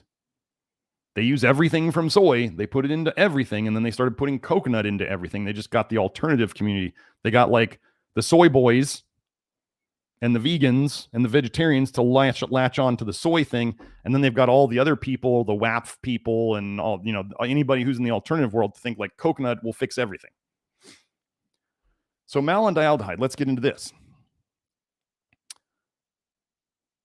Malondialdehyde is an aldehyde. It's detoxed by ALDH or aldehyde oxidase. It is a fatty acid aldehyde. Where does malondialdehyde come from? It comes from PUFAs, polyunsaturated fatty acids, your fish oils. Oh, wait, that'll pop up later. Your fish oils, your EPA, your DHA, all these polyunsaturated fatty acids. Now, every fat you eat in its natural state is going to have some amount of PUFAs in it. What was the biggest, worst thing that we started doing to people in modern times to put tons of PUFAs in them that oxidized into malondialdehyde? Remember, the PUFA people never talk about malondialdehyde. They almost never talk about it. They just say PUFAs are bad. And here I'm telling you why they're bad, and I'm telling you how it fits into the toxic bile theory. Malondialdehyde is from oxidized PUFAs. The biggest problem that they ever did was to make seed oils, right? And these high PUFA oils, and then to push fish oil and cod liver oil and these high PUFA animal oils. Do I think that the amount of PUFAs in natural whole foods is a problem? I don't think the whole food is the issue. But I think when people are adding tons of oils and taking oil supplements, that you got a problem. Which is why people will sometimes say that I promote a low-fat diet. And I say, no, I promote a low-added oils and fats diet. Added, it's a key word. Do people actually believe that humans had a problem surviving and being healthy before we made oils? Do you believe that? Like we need oils in jars to pour on things to be healthy. Are we saying that nature didn't put enough fat in foods even before we were fattening up cows and fattening up chickens? Do you actually believe that? What do we have a problem with these days? Fatty liver. Because we're storing too many, what type of toxins in the liver? Fat soluble toxins. Gosh, do you know that your body binds fat-soluble toxins to fats to store them in your liver and your body fat? And everybody's out there pushing more and more fat, like fat's going to save the world. Anyway, so what can malondialdehyde be used as a biological marker of progression in neurodegenerative disease? Well, let's see. Among such markers, there is evidence for the elevation of peripheral malondialdehyde levels in several neurodegenerative diseases, including Parkinson's, ALS, and Alzheimer's. The measurement of malondialdehyde levels, which is both simple and cheap to perform, can and should be incorporated into future clinical trials. How many doctors do you think are testing this or would be interested in testing it? Simple and cheap to perform. You know the answer.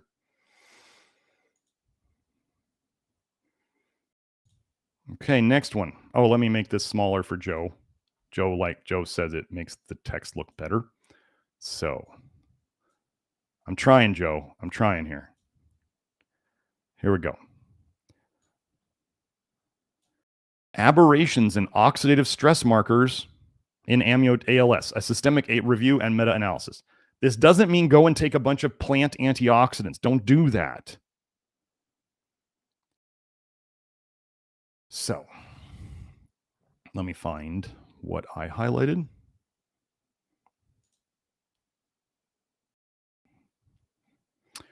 We included 41 studies with 4,588 ALS patients and 6,344 control subjects. 15 oxidative stress marker levels were subjected to random effects meta-analysis. The results demonstrate that malondialdehyde levels, so they had other ones there too, were significantly increased in patients with ALS when compared with control subjects. Let me find the next one because I think it's way down there. Yeah, same thing. That was it. Okay, so I think we're good on that one. Oh, let me get the link.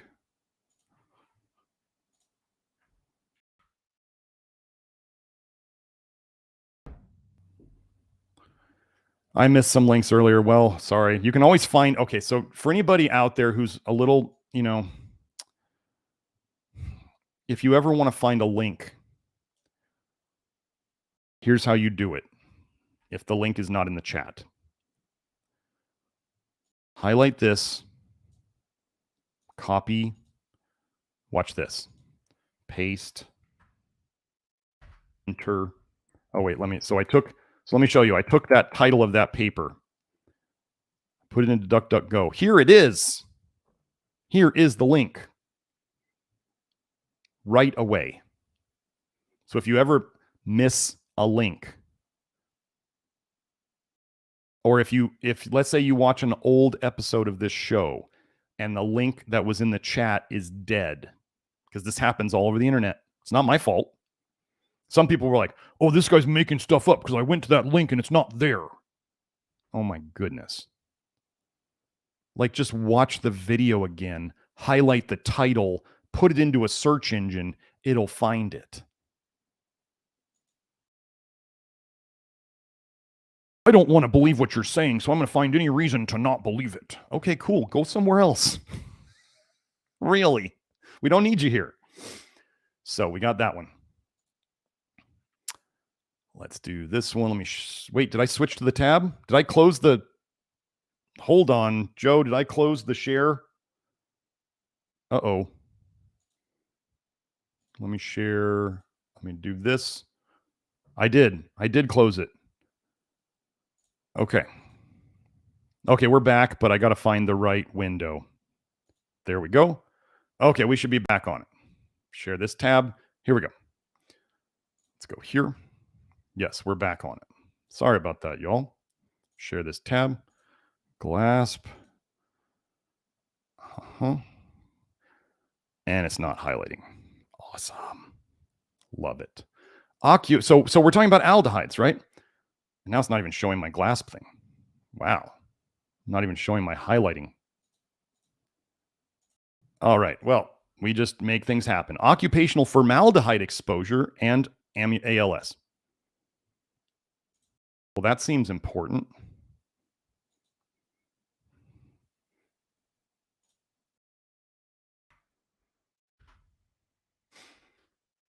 Okay. There it is. Exposure to formaldehyde was associated with a 1.3-fold increased rate of ALS. This study suggests that formaldehyde exposure or employment in formaldehyde-exposed occupations is related to the risk of ALS. We talked about ALDH, and now I'm going to include aldehyde oxidase in there. as being critical to detoxing. Aldehydes, do you know that every single one of your neurotransmitters in your brain that everybody likes to talk about boosting turns into an aldehyde? And then your brain has to detox that with your aldehyde dehydrogenase and your aldehyde oxidase. And if you don't clear it, you now have toxic aldehydes floating around in your brain. Exposure to formaldehyde increased ALS. Malondialdehyde levels could be used as a biomarker of ALS. We talk about ALDH all the time here. ALDH is connected to your bile production. The lower your ALDH, the less your bile is going to be made, which means you are not detoxing, which means you are storing more toxins in the blood, and the bile that is coming out is probably leaking into your system more and will cause you more problems once the dam breaks. This is how a lot of medications improve people.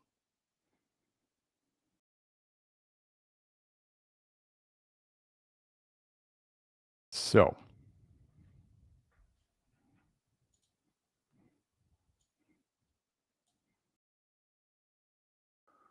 wait, is there more on... Wait. There we go. Is there more on this?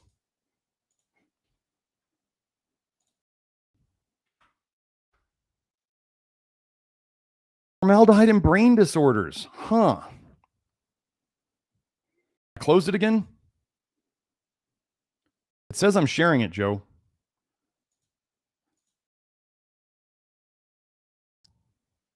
Okay, we're good. Okay. So we got a connection here.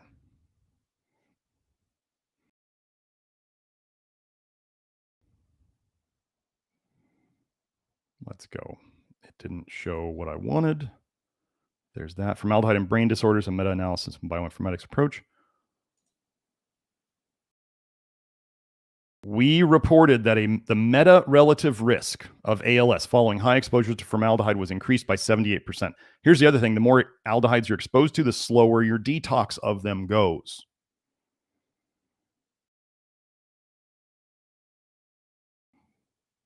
Aaron, if you want to find more evidence of what I say, I would suggest you watch the other live streams. I don't have time to go back and explain it all here again.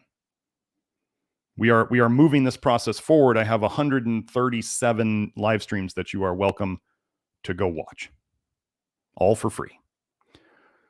Similarly, the meta-RR for brain cancer, which is cancer is a toxicity state. Cancer tissues are particularly high in ALDH. You can go look it up. Cancer tissues are also particularly high in copper. Cancer is toxicity storage tissue. Weird that brain cancer is increased by 71% when we're exposed to too many formaldehydes, or too much formaldehyde among highly exposed individuals. So you could do it with just one toxin.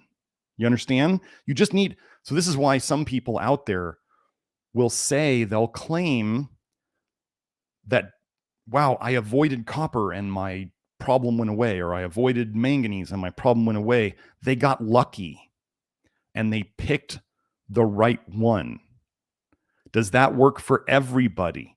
No. This is why, for those of you who aren't in the Love Your Liver program and you have no idea of the scope of it and all the things we address, and you think, oh, Dr. Smith just does vitamin A. No, I'm sorry. You're missing out. Avoiding vitamin A would help you, but that's far from the only thing we talk about. That's it. Okay, that's it on this one. And let's just go and find one more aldehyde that is associated with neurodegenerative diseases.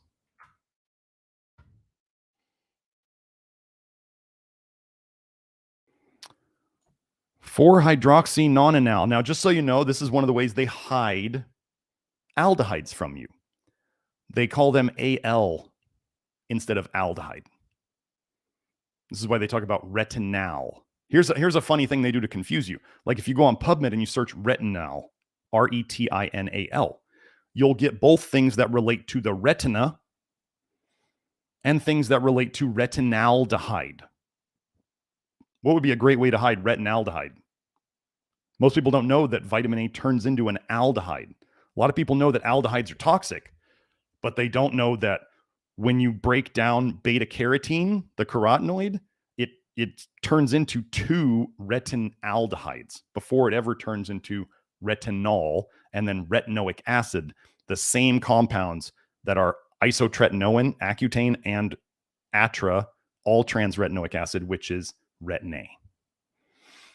And they try to tell you that those drug compounds, those retinoic acids, are necessary for you to live because those are the active forms of vitamin A, supposedly, that you need. You need Accutane and retin A to live, is what they're telling you. You can believe that. That's cool. I'll be here when you figure it out. So, peroxidation of cellular membrane lipids or circulating lipoprotein molecules generates highly reactive aldehydes, among which one of the most important is 4-hydroxynonenal. The presence of hydroxynonenal is increased in brain tissue. Wait, they're not clearing aldehydes? And cerebrospinal fluid of Alzheimer's disease patients and in the spinal cord of ALS patients.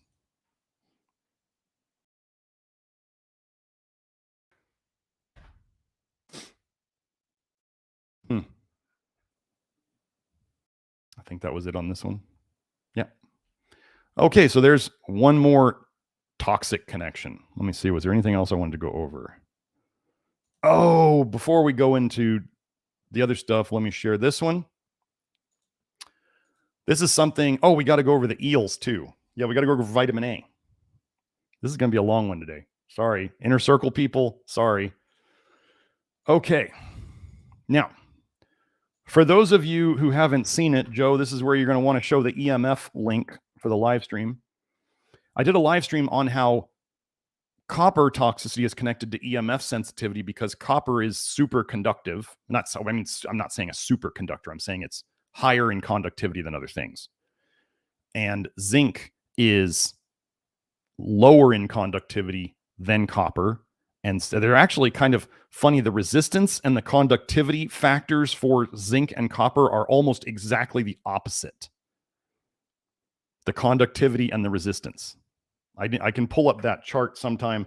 Maybe I'll do it. But anyway, copper makes you more conductive. It makes you more electric. Okay. And I'm saying copper toxicity, I've already shown, is connected to ALS. Now, iron is the most magnetic mineral that we're exposed to. EMF, electromagnetic frequency or electromagnetic fields, right? If you are too magnetic and too conductive or too electric, it's going to affect you more. So now I want you to think about this. We just showed that there's high iron and that there's high copper in ALS and Lou Gehrig's disease. So what happens when you start running a current through people, through their nervous system? A lot of you who want to use electrical stimulation, whatever, to build your muscles or whatever, or you want to use TENS units to relieve your pain, or you want to do, I'm even wondering, I'm not saying not to use them, but I even wonder about those detox foot baths. They're running a current through you. They are. That's how it works. It's not what's going on in the water. The water is the conductor to put the electrical current through you. So I have my concern about these things. So what I tell people is like, just, I've seen people, I was an athletic trainer, a student athletic trainer for a while, and I worked in physical therapy, and you'd have people who would crank this shit up on themselves. Crank it up. Well, let's see if this might be connected to anything. We get into a couple of things that Lou Gehrig did before he got this problem. Oh, Joe, I think it's the shrinking it. The shrinking it does the gets rid of the glass. Watch this. So this is the big form of it, and the small form made it disappear. Yeah. That's it. Solving another mystery. That's what I do all day, right? That's why I'm the detective. So ALS, Lou Gehrig's disease. This is a medical hypothesis paper. A medical hypothesis. They're theorizing. Okay.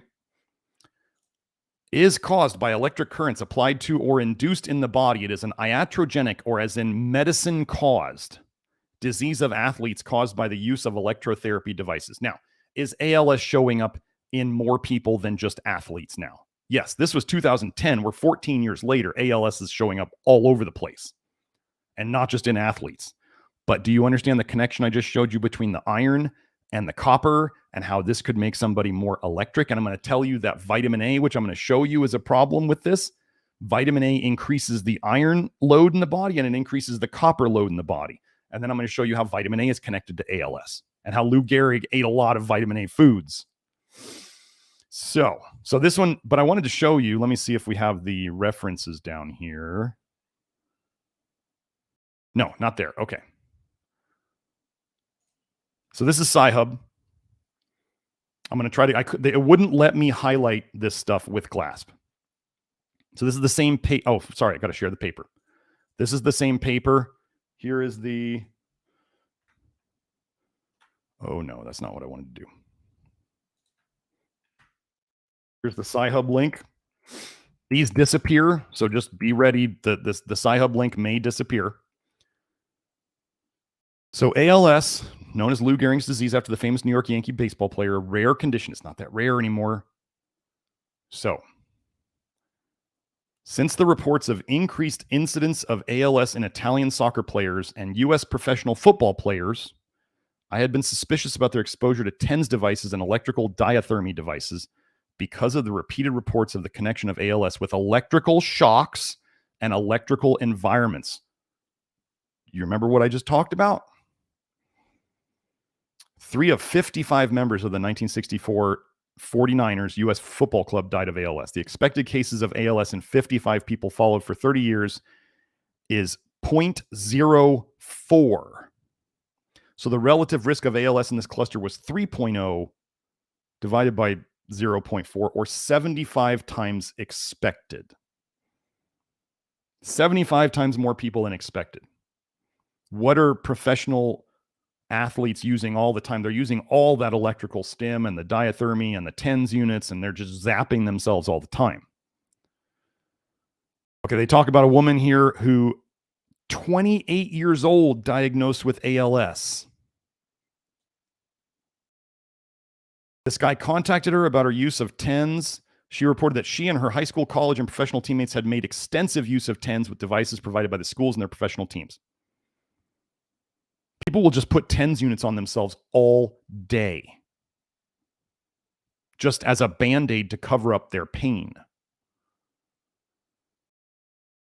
So let me just read this about Lou Gehrig. There is some circumstantial evidence that Lou Gehrig, the famous New York Yankee baseball player who died of ALS and whose name is synonymous with the disease, might have been treated with diathermy.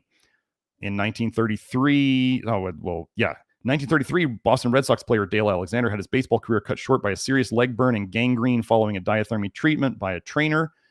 So diathermy was in use by Major League Baseball teams in the early 1930s. A long-term New York Yankee trainer, Earl V. Doc Painter, burned Joe DiMaggio's foot during a diathermy treatment during spring training in 1936, DiMaggio's first year with the Yankees. So he's setting up the clues. I like this guy. Babe Ruth, Lou Gehrig, and Joe DiMaggio were all reported to be patients of Doc Painter. Lou Gehrig suffered an attack of lumbago on July 13th, 1934, which required him to be helped from the field by his teammates. It is quite possible that he received diathermy treatments for the, quote, cold in his back or other musculoskeletal problems. His baseball performance declined in mid-1938. He had ALS symptoms in 1939 and died in 1941. Bob Waters, one of the 3 members of the 1964 San Francisco 49ers professional football team who died of ALS, reported being treated for many hours with diathermy in the team's training room. At least a dozen U.S. and Canadian professional football players have died of ALS. I hypothesize that sporadic ALS is caused by exogenous, from outside, electrical currents induced in or applied to the body. Since most cases of ALS have no obvious connection to electrical shock or electrical therapy, most non-familial cases must have had currents induced in their bodies by working or living in environments with strong EMFs. In addition to TENS and diathermy exposure, electroconvulsive shock therapy. This is for you, John Dickinson. I saw your question. Electroconvulsive shock therapy and electrosurgery may also generate electric currents in patients.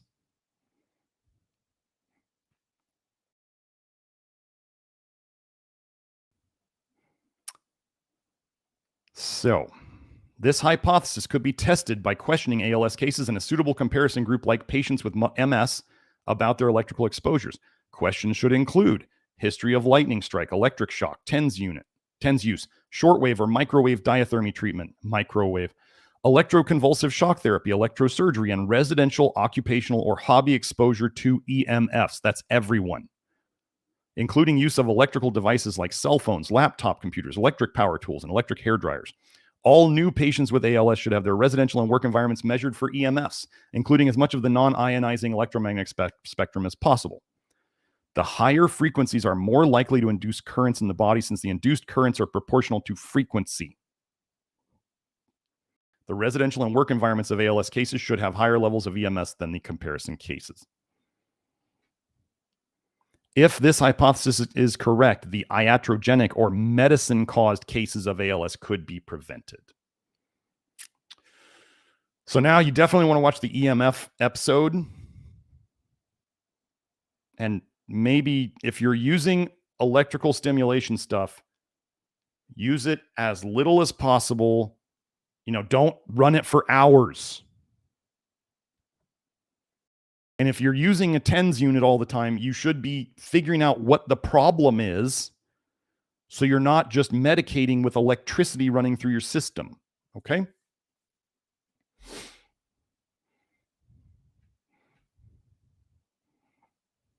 So we got that. Since we're still figuring out the toxins, now we get into vitamin A. Some people might be like, well, why didn't you get into vitamin A earlier? Well, I do as best I can. There's so many toxins to talk about. Association between vitamins and ALS, a center-based survey in mainland China. Did I just put this one up? Yes, I did. Let's see. So vitamin E, tocopherol, and tocotrienol are alcohols, just like retinol. And alcohols are broken down or detoxed into aldehydes. Okay? As a result, we found that higher vitamin A and E levels and lower vitamin B2, B9, and C levels were in patients with ALS compared to healthy controls. So, Joe, if you can show the scurvy episode of the live stream so that people can watch that. Let me tell you something, folks. Scurvy is vitamin A toxicity. So when you're looking at this, what they're saying here, higher vitamin A and E and lower vitamin C levels, that's what vitamin A toxicity does. If you decide to do anything with vitamin C, do not high dose vitamin C. I do not care what other people are saying on the internet. It does not work. It shuts down your ALDH. It shuts down your bile production. This is how high-dose vitamin C seems to fix problems. It shuts down the bile, which means you don't leak bile into your system and you feel better while you have slowed detox. And this is why when people stop high-dose vitamin C, they often get what's called rebound scurvy, which is where they feel the same crap again because their bile has now been re-unleashed. And the whole time they were doing the high-dose vitamin C, they were storing more toxins because they were not getting rid of them. If you choose to mess around with vitamin C while you are trying to detox vitamin A, keep it under 100 milligrams of supplement a day. Yes, that's a very small dose. If you want to do the juice of a lemon in a day, Joe has posted the scurvy thing. Grant Genereux also did a article on scurvy. Scurvy doesn't happen to people who are low on vitamin A. Do you know that today, as I'm saying, vitamin A toxicity is an epidemic and it's going up? They're saying that scurvy is reappearing in normal people in the UK.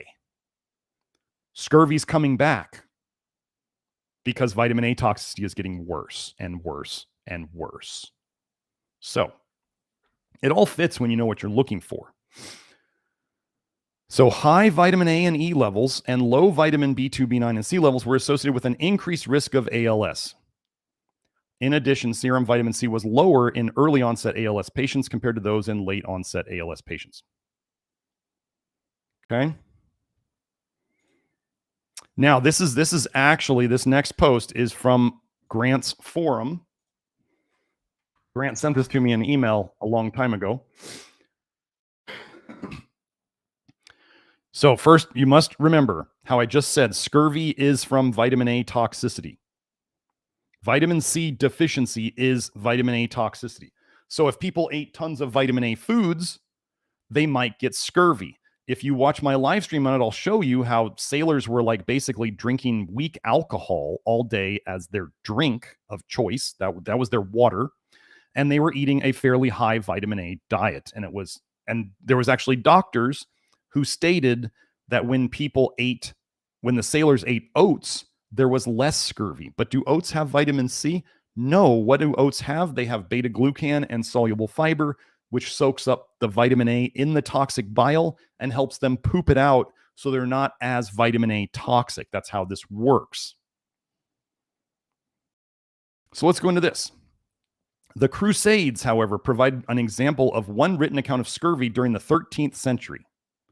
During Lent, when soldiers abstained from meat except eel, this is going to be important, and restricted their diets, a scurvy epidemic likely unfolded as, quote, the barber surgeons were forced to cut away the dead flesh from the gums to enable the people to masticate their food. So what do people stop eating during Lent? Red meat, especially meat in general. What does meat give us that protects us from vitamin A toxicity? Zinc and protein and potentially taurine. They ate high vitamin A eel, so they ate a food that's high in vitamin A, and they reduced their general overall protein intake and their zinc intake and their potential taurine intake. And their gums were dying. However, it is noted that the Crusaders believed that the disease was caused by eating eel, which supposedly ate the dead. That last part doesn't matter. They put it together. They saw the pattern. So now let's read about Lou Gehrig. So remember before I start, vitamin A intake increases copper toxicity and iron overload, both of which are connected to ALS, both of which are connected to EMF sensitivity, both of which are connected potentially to making people more conductive and more magnetic. So when Lou Gehrig was getting his back treated with diathermy, it aggravated everything. Do you see how all this fits together? So here we go. And all these links are right here. And Mrs. Gehrig, if she is around, laughs as though to reprove him, nodding her head up and down. She is continually cooking for him, making apple cake and cookies with raisins and pieces of bright red suet in them, making roasts and frying the fish and eels he catches in the Sound. Lou goes fishing for eels so often that sometimes there are too many to eat. Then Mrs. Gehrig pickles them. There is a superstitious belief among the Yankees that eating pickled eels at the Gehrigs will make you hit the ball. If any member of the team is batting badly, he tries to get Lou to ask him up to dinner. Even the largest parties at supper time do not annoy Mrs. Gehrig. Quote, there is enough for everybody, she says, counting the heads and pushing chairs up to the table. Quote, why should Lou eat eels? Some ball player remarks later, wiping his mouth. Quote, he always hits good, doesn't he, Mrs. Gehrig? So, and this is Grant's comment, ALS, yet another manifestation of vitamin A or retinoid poisoning. So now let's just go look. Do eels have a decent amount of vitamin A in them? Did I put that link on there? Yeah. So here we are. Wait. Let me get back up to the top of this. Well, here's a whole paper on the vitamin A content of eelfish. Why would they study that? Better though. Oh, I'll put it this way, folks. Eating vitamin A from animal foods, eggs, egg yolks, dairy, liver is worse for you than carotenoids. Your body can postpone the breakdown of carotenoids. This is why people turn orange if they eat too many of them. You can store it in your skin so it doesn't go right to your liver.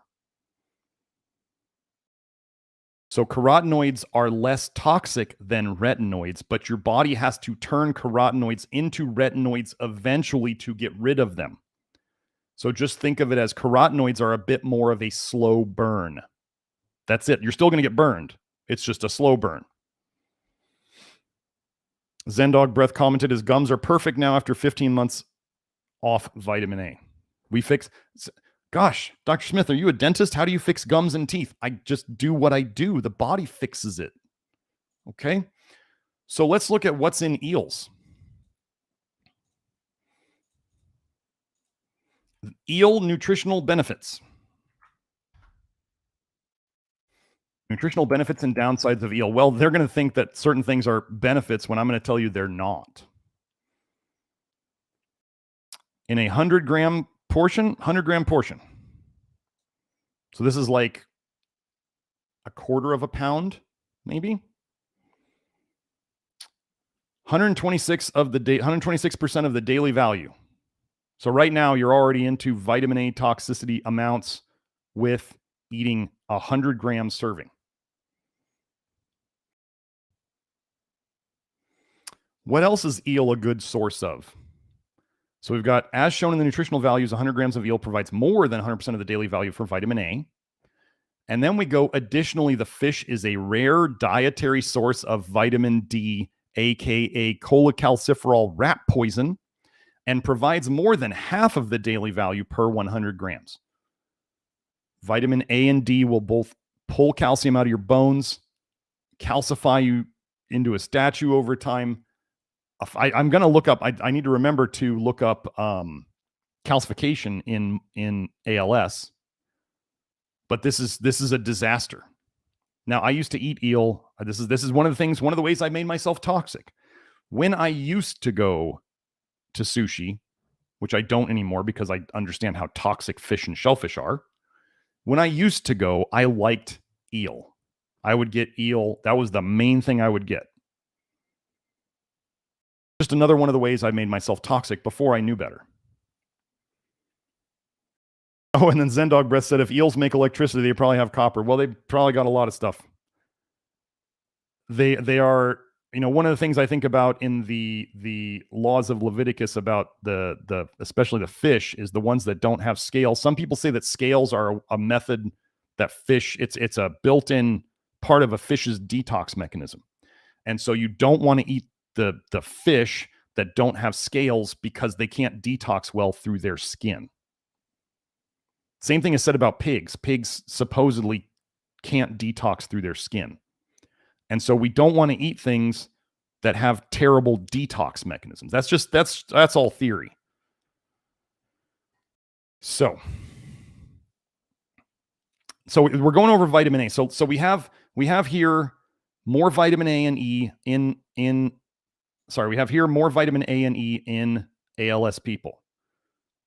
We have this connection between Lou Gehrig eating lots of eels and potentially doing electrical stimulation, diathermy, that kind of stuff. Okay. Then we know that eels have a lot of vitamin A. They're even studying it. Eels have vitamin D and vitamin A. Now, I'm going to go into something here that some people have a hard time wrapping their head around, especially if they're new to this work, is that with the duration paradox, which is short-term poisons can be used in studies and they make things look good. And long-term, they are a disaster. And they do this all the time with neurological conditions. They try to do it with Alzheimer's. There was like 20 papers talking about how retinoic acid, like all trans-retinoic acid, retin-A, or even Accutane, isotretinoin, could theoretically be used to help Alzheimer's. There was like 20 papers on it. Have they ever used it? No, they did studies on it, but those studies were never published. What does that tell you? the study didn't come out the way they wanted it to, and it made things worse. That's exactly what happened. That's why they've never used it. So I'm going to show you a duration paradox type study. The duration paradox is things can look good in the short term and look terrible and be terrible in the long term. Okay? It's like the honeymoon effect. It wears off.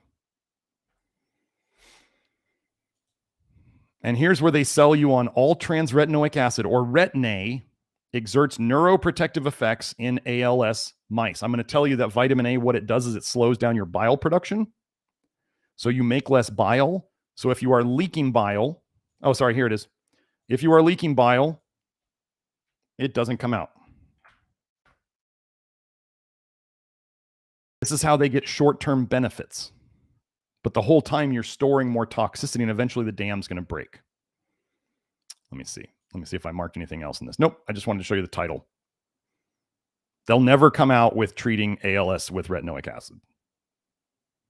If they do, it will be a disaster. Long term. We always look long term. And let's go to this last one. Oh, this is a fun one. So before we get into this one, you need to know that whenever you see retinoic acid binding protein or retinol binding protein, these are proteins your body makes to protect you against vitamin A. All of science will be like, oh, these are the neat little proteins your body makes to escort the vitamin A around your body and take it to where it needs to be. No, it's a binding protein that is attached to a toxin to protect you more from the toxin as it floats around your system. Because your body knows that some of it's probably going to leak and it better protect you from it. And these proteins can lose their grasp on these toxins, and then you have free retinol floating around, or free retinoic acid, which is what does the most damage. So remember how I told you signaling, when you see signaling, it's gaslighting for toxicity? Here we go. Retinoid signaling alterations in ALS.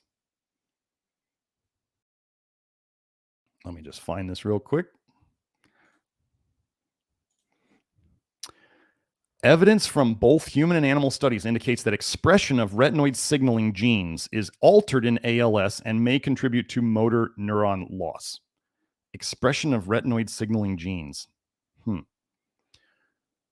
Pay attention. In sporadic ALS, the cytoplasmic binding protein that facilitates nuclear translocation of retinoic acid, cellular retinoic acid binding protein, the protective protein, binding protein, was localized to the nucleus, and retinoic acid receptor beta was significantly increased in motor neuron nuclei when compared to either familial ALS patients or non-neurologic disease control.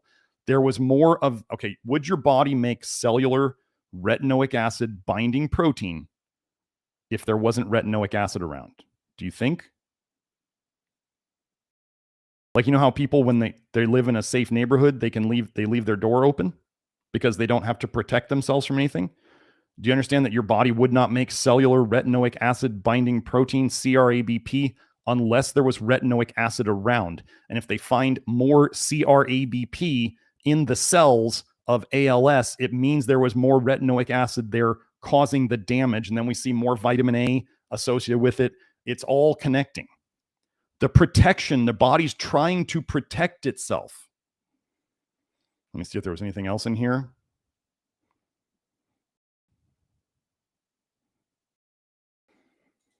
And again, the gaslighting. Our data suggests retinoid signaling is altered in ALS.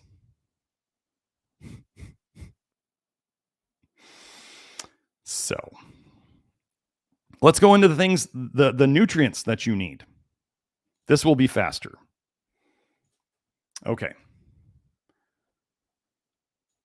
Dietary intake and zinc status in ALS patients. Zinc is something that protects you against copper. There we go. Sorry, Joe, I got it. Zinc protects you against copper. Zinc protects you against vitamin A. You need zinc to make retinoic acid binding protein and retinol binding protein to protect you against vitamin A. So if vitamin A was related to ALS and too much vitamin A was part of the cause of it, And so same with copper, and people didn't eat enough zinc, which is the antagonist of copper, we would expect more ALS, right? So what do we find?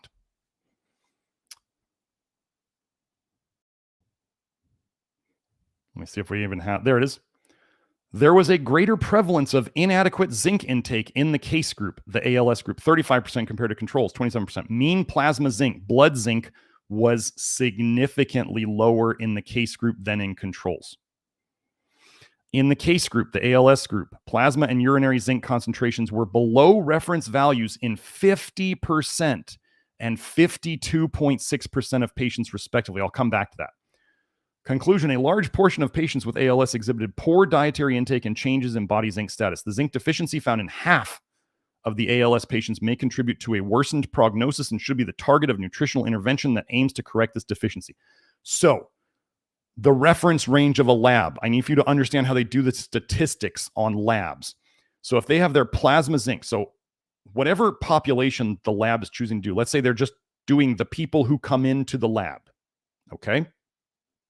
So like the lab core in your region is looking at a certain area of people that come in and do the test, and what am I trying to think of? They're putting all that data together. The word was not coming to me. They're putting all that data together, and they're going to, so first thing you need to know, they don't care about who's healthy and who's not. They're not passing judgments on that at all. They don't care whether you have a disease or whether you're perfectly healthy coming into your blood. They're going to run all the blood numbers like the plasma zinc. So they've got 100% of their numbers. How do they figure out the reference range? This is really important. They take the 2.5% of the highest people and they take the 2.5% of the lowest people, and they say these people are high and these people are low. This is how they do it. So who's usually going to labs? Well people or sick people? Sick people, right? So does that mean that the whole lab would be shifted over towards sick people, a bias, right? And then they're saying only 2.5% are too high and only 2.5% are too low. So now I want you to understand how important this is when they say that plasma zinc and urinary zinc were below the reference values in 50% and 52.6% of the patients. So that means 50% of the ALS people were in the lowest 2.5% of zinc people. Do you understand how bad that is?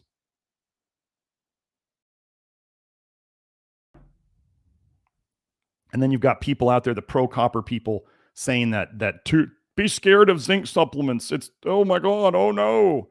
Yeah, you can take too much zinc. I give direction as to how not to be stupid with zinc. And can zinc, if you're really toxic, make you feel worse in the beginning? Sure. Absolutely. I don't deny that. Can people take so much zinc that they get zinc toxicity? Sure. Excuse me.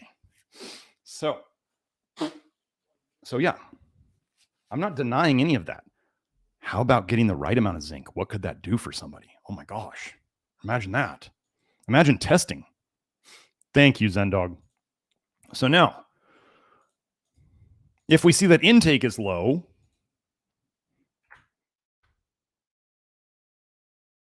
what is zinc supplementation? So this is how we can kind of prove in the best way we can. If we see that intake is low and levels are low in a disease condition, and then if we look at supplementation and it helps,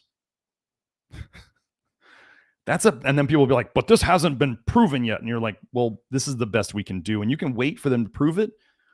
If you think medicine is going to spend a lot of time trying to tell you that you need to supplement the crappy food that they allow to be grown, I mean, you can wait.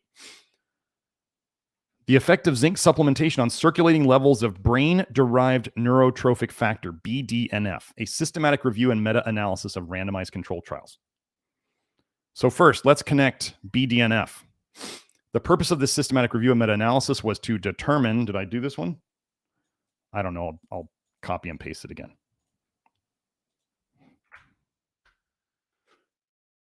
Determine the zinc supplementation effect on BDNF and zinc levels in published randomized controlled trials. Okay. So this you got to follow this because there's not a lot of direct evidence on zinc and ALS in terms of supplementation. Compared with placebo, zinc supplementation significantly enhanced circulating levels of BDNF. Okay. Our results propose that zinc supplementation can increase the circulating levels of BDNF and zinc. Okay. Let me just, we're putting these all together here. Decreased BDNF expression, which goes along with low zinc, has been reported in Alzheimer's disease, Parkinson's disease, dementias, MS, and ALS. So zinc raised BDNF, and BDNF is known to be low in these neurodegenerative disorders. And then we see high copper and high vitamin A and high manganese. Zinc is also a manganese antagonist. So let's keep going. Zinc indications in brain disorders.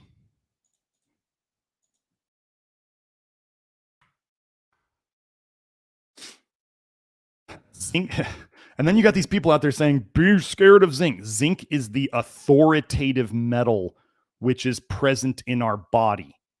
Pretty important. Scientists are saying it's the authoritative metal. Authoritative. Wow. I haven't even seen that word used in this context yet. So, it has been found that alterations in brain zinc status have been implicated in a wide range of neurological disorders, including impaired brain development. Well, that's happening a lot today. And many neurodegenerative disorders such as Alzheimer's disease and mood disorders, including depression, Parkinson's disease, Huntington's disease, ALS, and prion disease.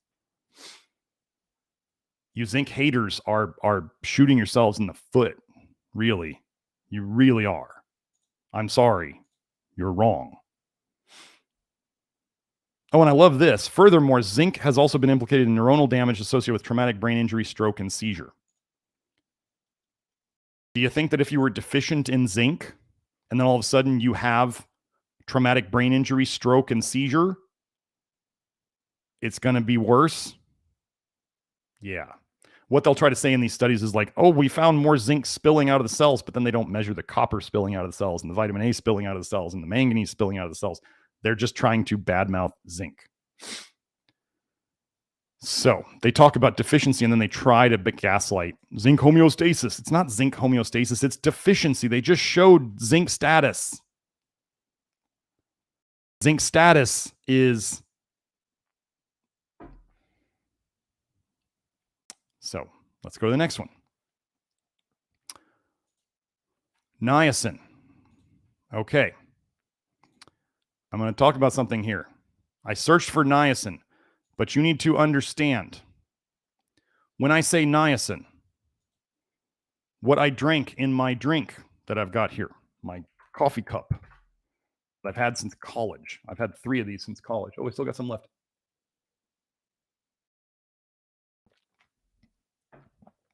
When I say niacin, I mean flush niacin or nicotinic acid. I do not mean anything else. I do not mean niacinamide. I do not mean nicotinamide. I do not mean nicotinamide riboside. I do not mean NMN. I do not mean taking NAD. I do not mean taking NADH. I mean nicotinic acid or flush niacin. That's it.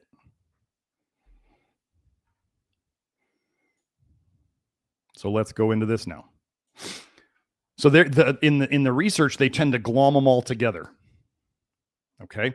So just so you know, niacin, flush niacin, nicotinic acid, is the best at raising NAD in the system. The best. Even with all these expensive ones out there, flush niacin or nicotinic acid is the best one. And it's the one that they will tend to leave out of studies the most, and they don't put it in supplements. They don't put it in multivitamins. They don't put it in fortified foods. They put niacinamide in there. Niacinamide, nicotinamide, is toxic. And for those of you who have heard about the new heart study where they're coming out and they're saying higher levels of niacin intake are associated with more heart disease, they mean niacinamide. And Kelsey Kenny, are going to do a video this week. Hopefully, our plan is this week, about the smear campaign about niacin that they just did on heart disease and niacin. And they completely, when you know the breakdown of it, the metabolic breakdown of niacinamide, the waste products that study showed are completely from niacinamide or nicotinamide. They have nothing to do with flesh niacin. It goes down a totally different pathway. The priest handler, as we'll go into. So let's get into this. Here we will overview the available, and niacin, nicotinic acid, flesh niacin. It is not a B vitamin. It is an amino acid. It is derived from tryptophan. Do not put nicotinic acid in the same category as the other B vitamins. Don't. I don't even call it a B vitamin anymore. The only thing I talk about the B vitamins is their antidotes for other toxicities. Like, how does B1 help? B1 binds to aldehydes. I need to do an episode on that. Okay. Here we will overview available literature data on the neuroprotective role of niacin and its derivatives, especially focusing on its involvement in neurodegenerative diseases, Alzheimer's, Parkinson's, and Huntington's, as well as in other neuropathological conditions, ischemic and traumatic injuries, headache, and psychiatric disorders. So they didn't mention ALS specifically, but we will get there. So let me just see. Let's go. Let me find what I marked. Oh, that was it. So we're just connecting niacin to nervous system disorders here. Okay. Now we go into, this one's finally working, right? Preclinical and clinical evidence of NAD. NAD is, okay, so here's what we got to do. NAD is part of the energy. This is the simplest way I'm going to put it. NAD is part of the energy system you need to run your detox systems, particularly ALDH. You need NAD as the energy to run your detox system, especially ALDH. We talked about aldehydes. Those are detoxed by NADH. So does it make sense if you have too many aldehydes or you don't have enough energy to run your detox system, as in flush niacin or nicotinic acid, that you'll build up too many aldehydes? And what did we connect aldehydes to? Well, ALS. So what do we got here? Preclinical and clinical evidence of NAD plus precursors. Nicotinic acid, flush niacin is the best one and the cheapest one in health, disease, and aging. Let me find what I marked in here.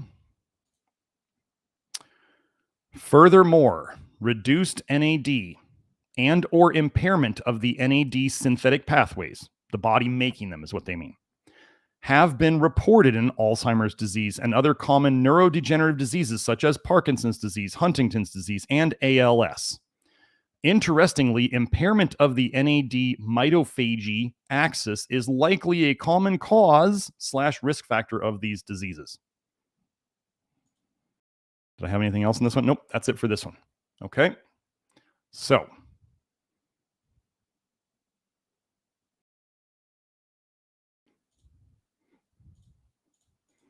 sometimes Kelsey's here in the chat. Sometimes she's got other things to do. So I'm sure she'd be potentially correcting me on things. Kelsey is the expert. Kelsey answers questions in the Love Your Liver program.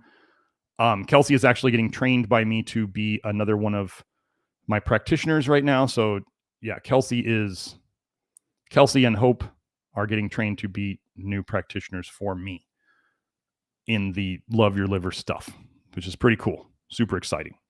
Here, let me put this over here. NAD plus metabolism in diseases with motor dysfunction. Remember how many times with ALS they said motor neuron dysfunction? Amyotrophic. A means without. Myo is muscle. Atrophy would be like muscle shrinking. So we have amyotrophic. Let's go find it. What do we have here? Okay. So I just wanted to show you this. NAD is made, synthesized. That's what made means. It doesn't mean synthetic automatically. NAD is synthesized in cells via 3 different paths.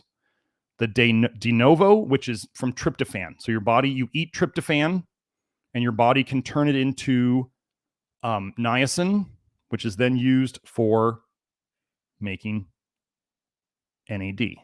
The Priest-Handler pathway. This is where nicotinic acid, when you take nicotinic acid, it goes into the Priest-Handler pathway.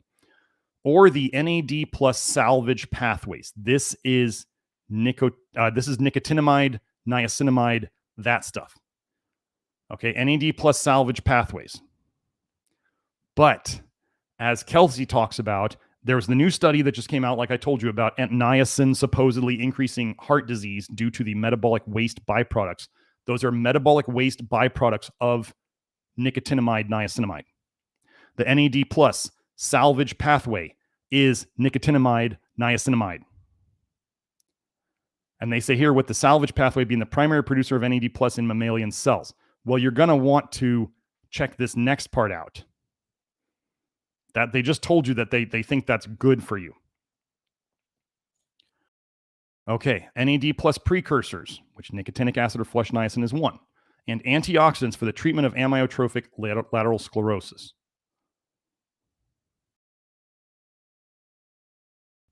Okay. In mammalian cells, mammal cells, NAD plus can be synthesized de novo from tryptophan, a multi-step enzymatic process which is fairly inefficient, or from nicotinic acid. Okay. And there are other ones that you can make it from, but you're going to want to pay attention to this. Why do we not want to do niacinamide? Once activated in neurons, SARM1, which metabolizes NAD to nicotinamide, depletes NAD, leading to a massive loss of the energy supply within the axons.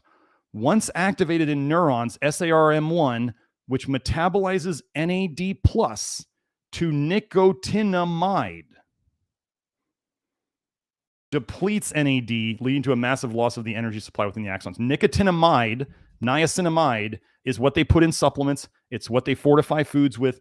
It slows down everything. It is causing health problems. You should try to avoid any supplement that has niacin in it or vitamin B3 that is not flush niacin or nicotinic acid.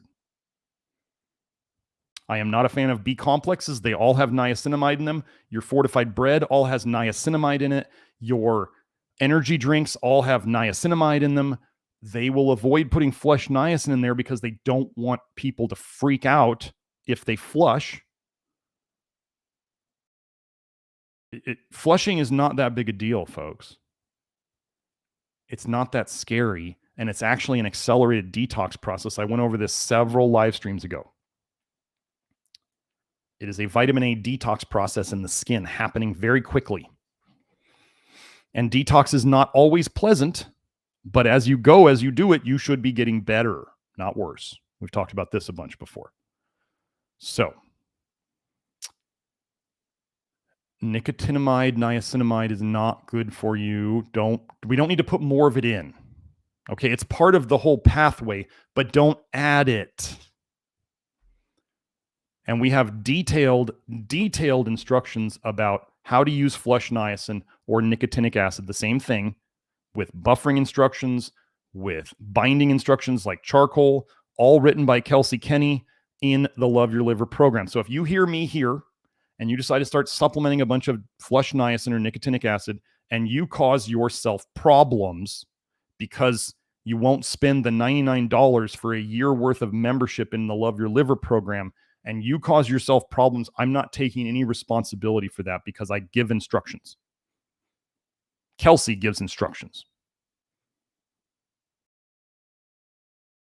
So, and if you follow DK, the supposed niacin expert out on the internet, and you mess yourself up because you follow DK, you're not following my stuff. Kelsey left behind DK years ago. We don't do anything he does. We definitely don't do ferric ammonium citrate. Wow. Iron bound to ammonia. No, we don't do that.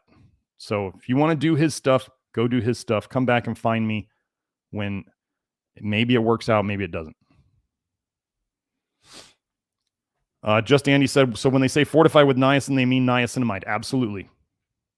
They always sell flush niacin, or nicotinic acid is almost always sold by itself. Because they put on the label like it may cause a flush. They either say flush niacin, or if you buy niacin at the store and it says niacin, and then on the side of it says flush free niacin, you don't want it. Flush niacin. Okay. Oh, now let's go into let's do molybdenum.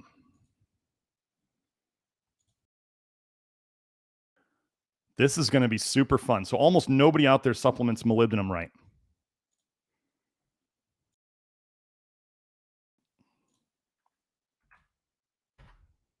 Some people go and they buy the Thorne molybdenum pills, which are 1,000 micrograms, and they get toxic from it because it's 7 times more than the foundational dose that I might use with somebody. The Thorne molybdenum capsules are a high enough dose that they are potentially dangerous. People in the Love Your Liver program understand how to use them, but I don't use them anymore. Let's look at this title. Molybdenum deficiency produces motor nervous effects that are consistent with amyotrophic lateral sclerosis. Wow. Molybdenum deficiency produces motor nervous effects that are consistent with amyotrophic lateral sclerosis. Well, let's go over how molybdenum would connect biochemically with the toxic things that we found to make ALS worse. So you need molybdenum to run aldehyde dehydrogenase and aldehyde oxidase. Have we found that there's a connection between high aldehydes of multiple types and ALS? Yes. You need molybdenum as part of, think of molybdenum as like a part of the engine to run ALDH, whereas niacin, nicotinic acid or flush niacin, is the gasoline to run the engine. You need the parts of the engine, you need the gasoline.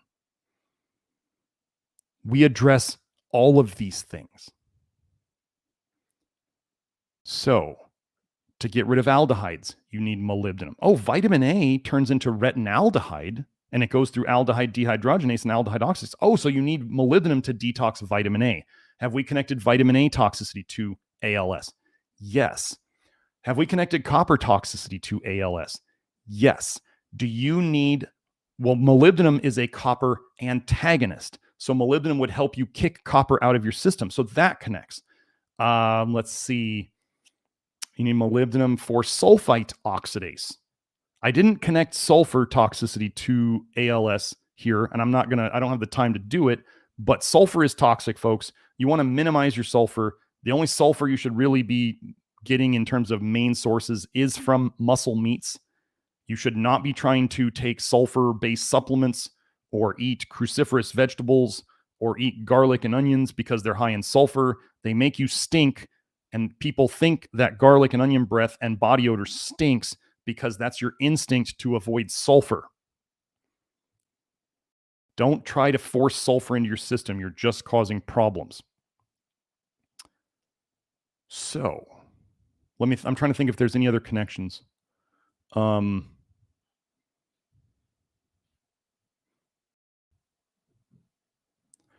I think that's the main connections. So we have, those are pretty big connections though. So let's go see what else I marked on this. Molybdenum deficiency has recently been demonstrated as the predisposing factor for 2 of the animal syndromes. So when they try to give ALS to experimental animals, demonstrated as the predisposing factor for 2 of the animal syndromes, and the third has a pathogenesis that is consistent with molybdenum deficiency. This raises the possibility that molybdenum deficiency is the predisposing factor for spinal cord ALS if we're going by the SC. Okay? People try to put me in a box as just vitamin A. Nope. So now let's go to magnesium, because we do talk a lot about magnesium.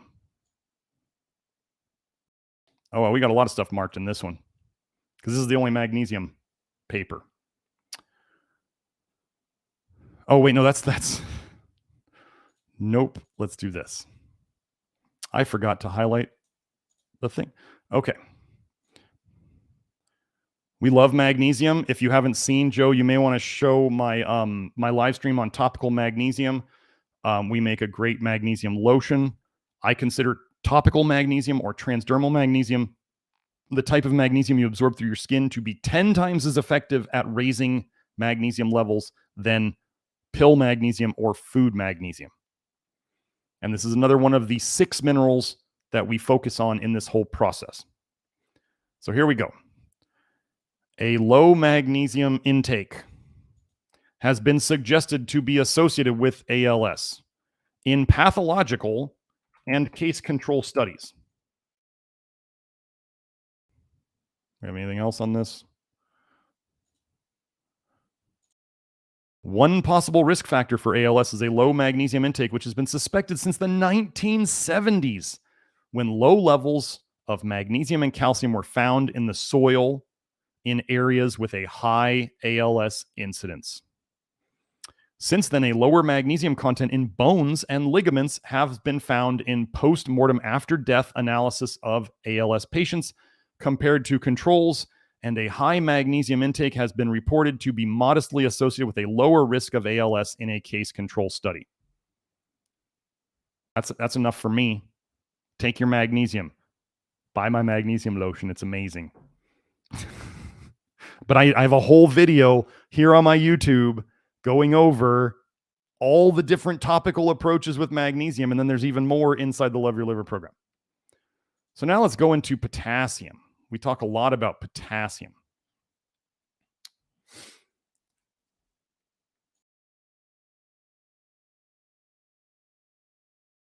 I'll put this link in there. This is what I do each week, folks. I go over different diseases and I show how they all have these exact same, I mean, not the exact same patterns. Actually, funny thing, I almost never find research on molybdenum in a lot of diseases. And today, that molybdenum study came up and I was like, wow, here it is. I'm so glad I looked for it today, because sometimes I don't even look. Now, let me tell you something. There's something interesting about selenium and ALS. Selenium, there is actually some ALS that can be caused by overexposure to selenium, like in workplaces where people are working with selenium. And then they did say that in ALS, I think it was in the cerebrospinal fluid, they could find high levels of selenite. I don't use selenite. I would never use selenite or selenate. We use chelated selenium, and what we're getting into now is, I was using L-selenomethionine, which I still use. Some people think that because I'm moving on from it, that means it's bad. That doesn't mean it's bad. It's that I found something better. Okay? If you get a new car and you stop driving your old car, that doesn't mean your old car's bad. It means that you've got something better. So please, I don't know how people think that just because I found something better that it means the old stuff was bad. But we're going to start using selenium glycinate. You can get selenium glycinate from Kelsey's Etsy store, Turanian Treasures. Joe, if you know the link for her Etsy store, if you want to put it up, that'd be awesome. But yeah, Kelsey Kenny, you can find her on Etsy at Turanian, Terrainian, next word, treasures. And she has all sorts of cool stuff. She just sent me a whole big care package of all of her things that she's been working on to try. Super excited to do that. So yeah, so we put the link in the chat. Did I put this one up? I don't remember if I put this link up. So potassium homeostasis. So somebody's going to be like, but you said homeostasis was a problem. Let's go over this. Oh, first of all, I want to say this. So copper toxicity depletes potassium. Vitamin D supplements deplete potassium.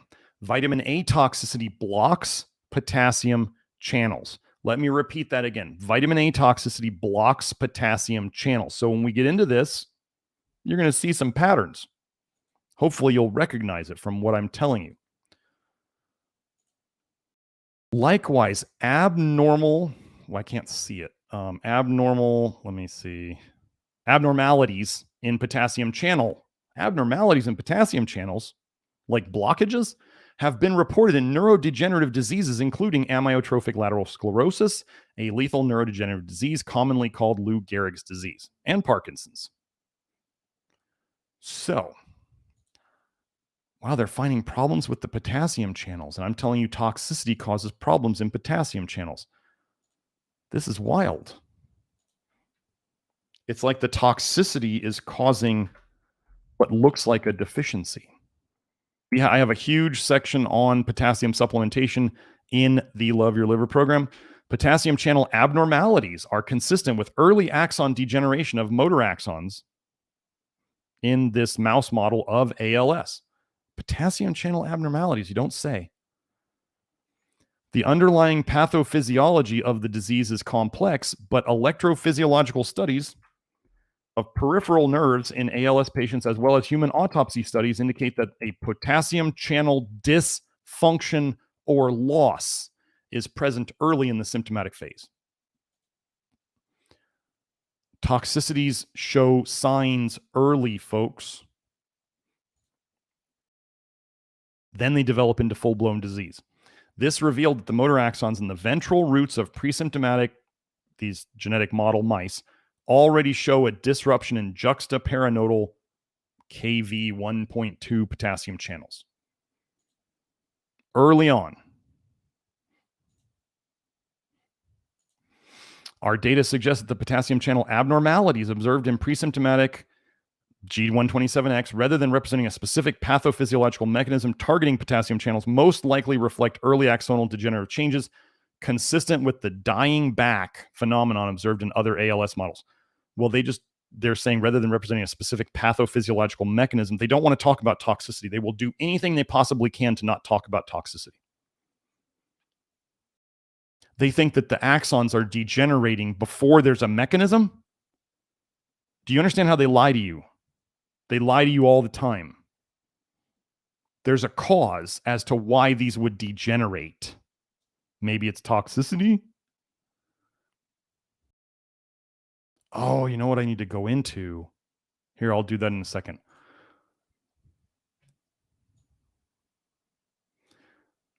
Voltage-gated potassium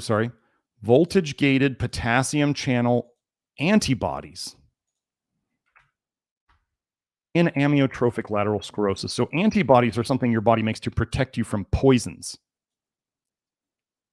So when you see autoimmune saying, I have high antibodies, or when you see viruses having high antibodies, they are telling you that those conditions are caused by toxicity, and the body is making proteins called antibodies to bind to them to protect you from them. Weird that there would be voltage-gated potassium channel antibodies in ALS. If it's, is it a toxicity condition? Yes.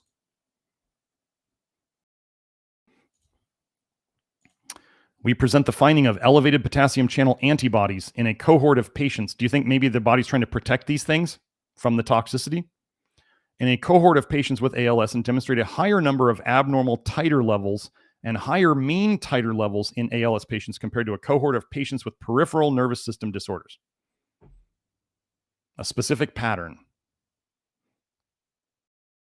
Let me just make sure there's nothing else there. That's it. Did I share that link? I don't remember. Here we go. Maybe I did, maybe I didn't. And axonal, let's go into this one. Share this tab. Axonal dysfunction precedes motor neuronal death in amyotrophic lateral sclerosis. This is why I tell people, like, symptoms show up long before full-on disease or death, okay? There's a progression to it. You can see signs. So if you're seeing your health slowly getting worse, even though you're trying to be healthy, you're doing something wrong.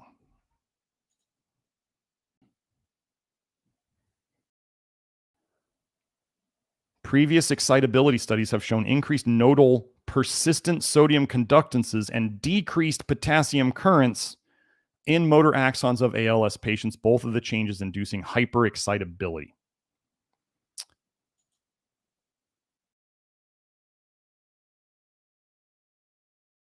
These findings suggest that motor nerve hyperexcitability occurs in the early stage of the disease and precedes motor neuronal loss in ALS.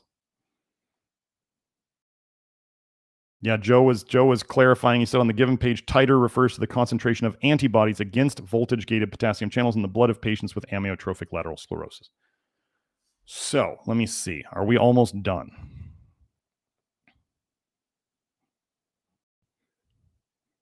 Yeah, that's it for that. Okay, so let's see. Joe, you can take off my my share. Let me go into here. I'm going to stop sharing. I'll share again. If I'm going to share a screen, I'll let you know. Okay, so Audrey, remember? Audrey made another comment. Audrey is, we have helped. She has done the work. Let me emphasize that. I don't get anybody better myself. I cannot stand the word healer. I don't like it. And if anybody says they cure somebody else, I don't like that. I'm like a guide. I'm sitting here telling all of you how this all works, and I can guide you to get there, but it's up to you to walk the path. I give you the tools and the knowledge, and you then decide what to do with it. So Audrey has been doing the right things, completely evidenced by her results. I didn't do it for her. I told her what to do. I mean, I gave her guidance on what she could do to improve her situation. Let me see here. So Audrey says, plus my LDL normally testing at 300 decreased to 124. LDL is the most toxic cholesterol. It's got vitamin A in it. Her LDL at 300 is, wow. My LDL used to be 202. So your total cholesterol is your LDL plus your HDL, right? And maybe plus the VLDL. But anyway, so it's mainly, we just think of LDL and HDL as making our cholesterol number. So Audrey used to have a 300 LDL. So then plus whatever her HDL was on top of that. So her total cholesterol was probably in the high 300s would be my guess. Mid to high 300s total cholesterol based on those numbers. Mine used to be 280. High cholesterol is not protect. Okay, so here's what I want you to understand something about high cholesterol, because now you got all these people out there saying high cholesterol is protective. Remember how I told you it's better, if you're sick, it's better to be overweight than underweight. It is better to be sick and have high cholesterol than to be sick and have really low cholesterol. As we get people better, they earn, this is the key term, they earn a lower cholesterol number. So they are getting healthier, and their cholesterol number, if they had high cholesterol before, it comes into the normal range. Really low cholesterol people might have it come up. So there's a huge difference. Like Grant Generou's total cholesterol, I think he told me it was like 124. And some of you cholesterol like junkies will be like, oh my gosh, that's so terrible. And it's like, no, he's doing amazingly well. He's been doing low vitamin A diet for 9 years. And his doctor said your cholesterol is like that of a 5-year-old. Well, why would young kids have low cholesterol? Because they're not as toxic. Grant fixed a lot of his toxicity. So his cholesterol went down to closer to a 5-year-old's because he has less toxicity. It wouldn't be hard for me to go and look up, are they probably finding that little kids and young kids and babies have higher cholesterol than they used to? Yeah, because the mothers and the fathers are more toxic, and you pass down your toxicity. People are talking about you pass down the epigenetic changes and all this, and it's like, no, you're passing down the toxicity.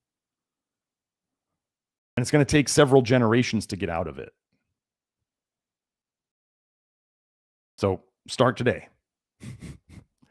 So anyway, Audrey was saying also, she said, I've been on prescribed potassium for years as I normally test low.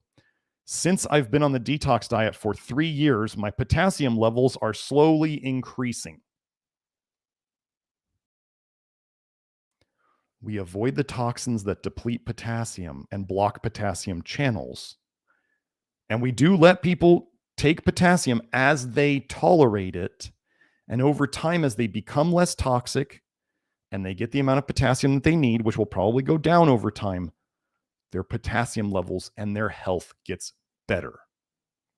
Are you ever going to find studies showing exactly what I'm telling you here? No. If you want to wait for that, go ahead and wait. You can wait. They won't come out with them before you're dead. We are out at the forefront of doing all of this. I do not know why God chose me to do this, but he did. And sometimes I wonder why other people aren't figuring it out. But most likely the way things tend to happen is other people start figuring it out at the same time. I'm just kind of ahead.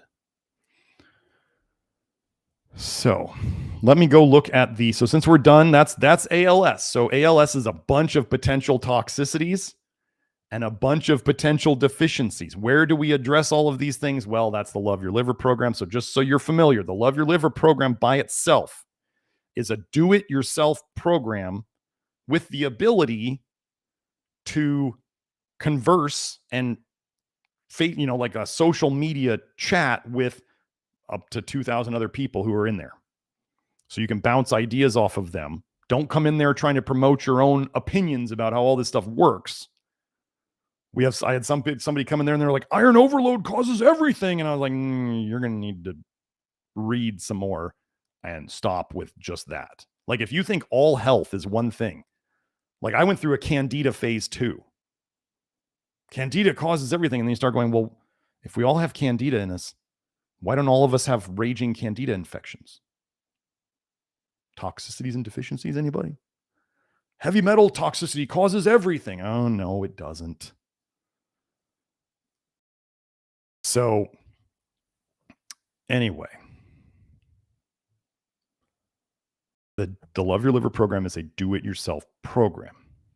Now, then if you want to get the testing and consultation packages where you could work with me or Nathan and potentially Hope and or Kelsey in the future, once they are done being trained by yours truly, then you can do that and you can get a head start on. You can see the map of where you need to go. You can see your zinc status. You can see how copper toxic you are in the blood. It's the best we can do. We don't do liver biopsies.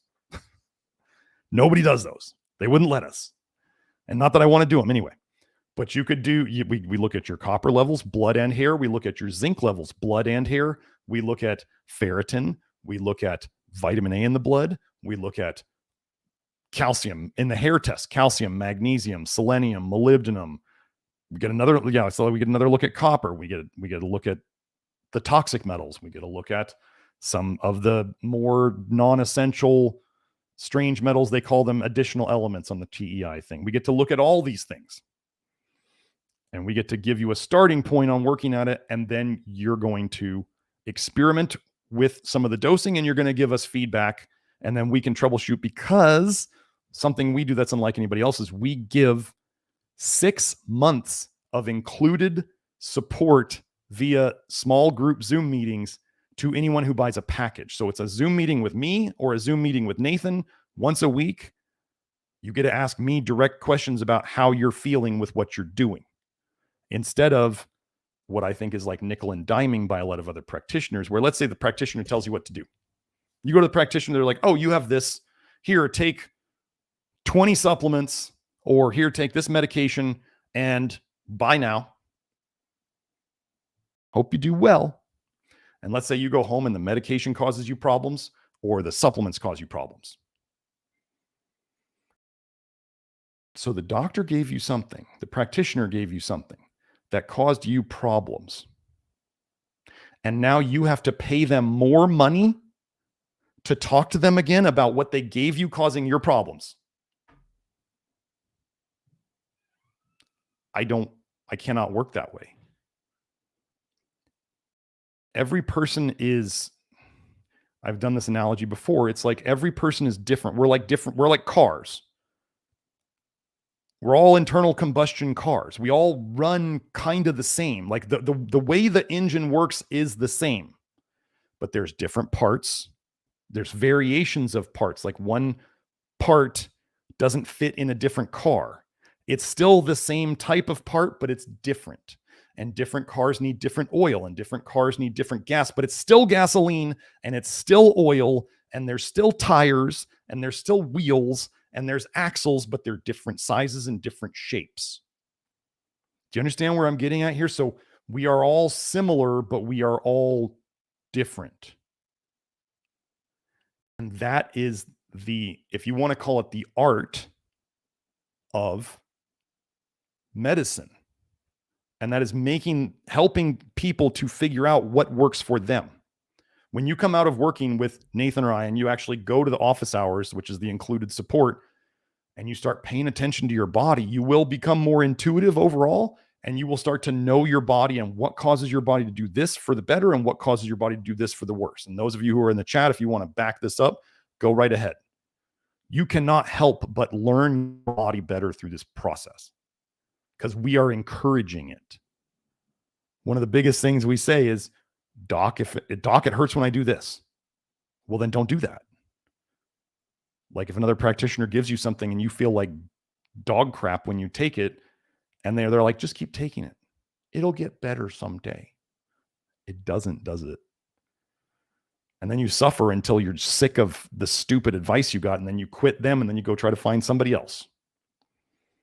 I used to do it myself.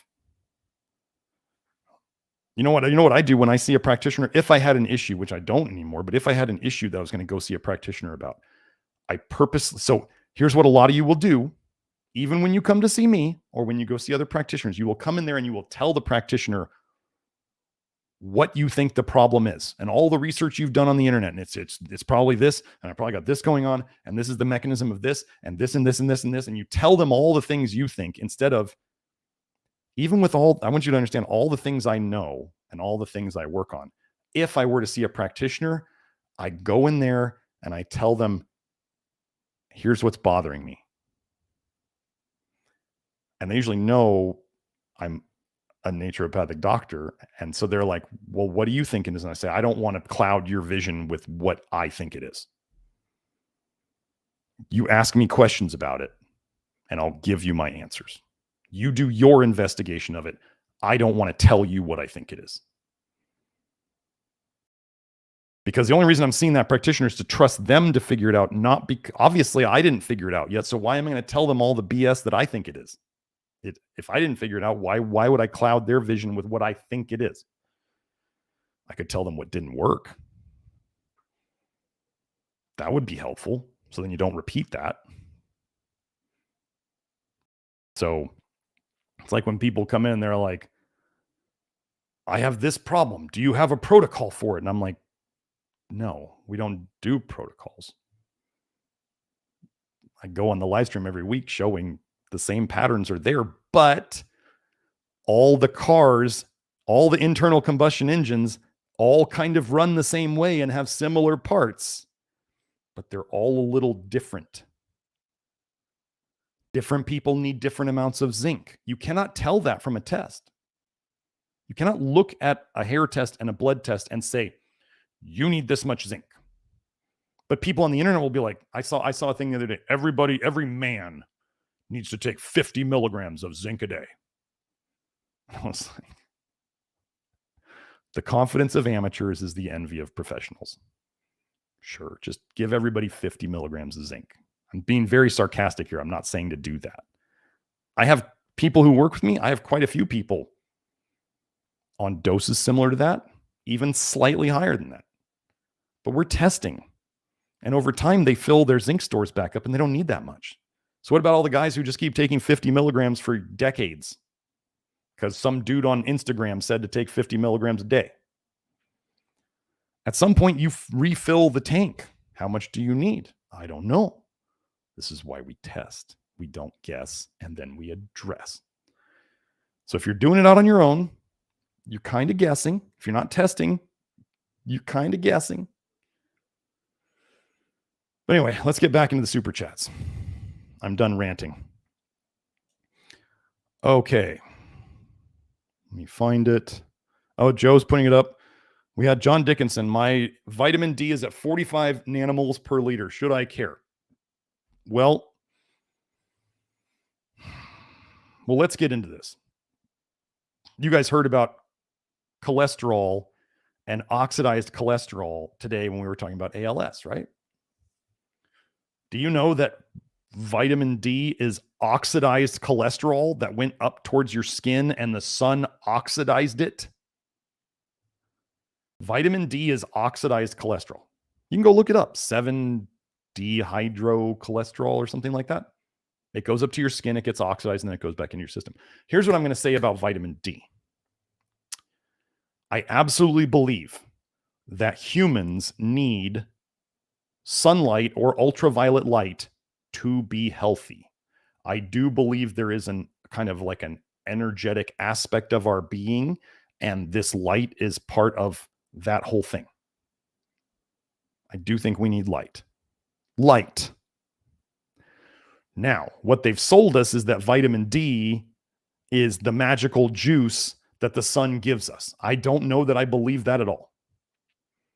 I don't know that I believe oxidized cholesterols that are an alcohol. I can't believe people are like, it's a corticosteroid hormone. I'm like, it's an alcohol. Cholecalciferol, OL. Calcitriol, OL. Alcohol, OL. Retinol, OL. Tocopherol, OL. Tocotrienol, OL. All of the fat-soluble vitamins are alcohols, and they break down into aldehydes and acids. I do not believe that alcohols are vitamins or that oxidizing things in the skin is the way to make a vitamin that you need to live. So, John, what I would say, should you care? Well, you can look at it two ways.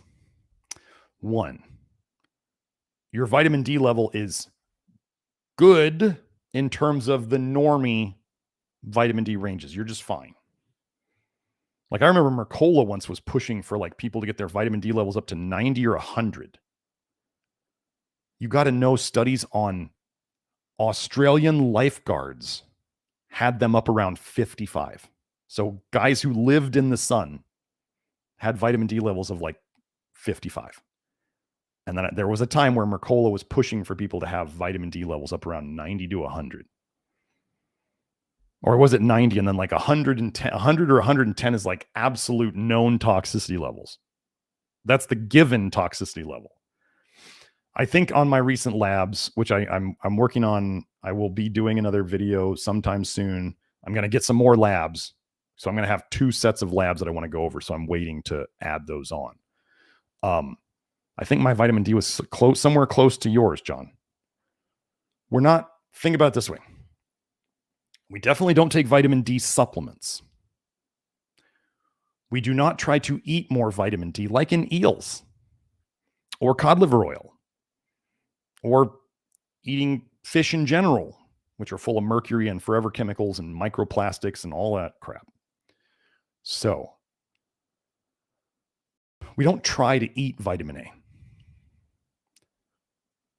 Some of the things in the research that are shown to, get this, some of the minerals in the research that are shown to raise vitamin D levels in the blood. Wait, what'd you say, Dr. Smith?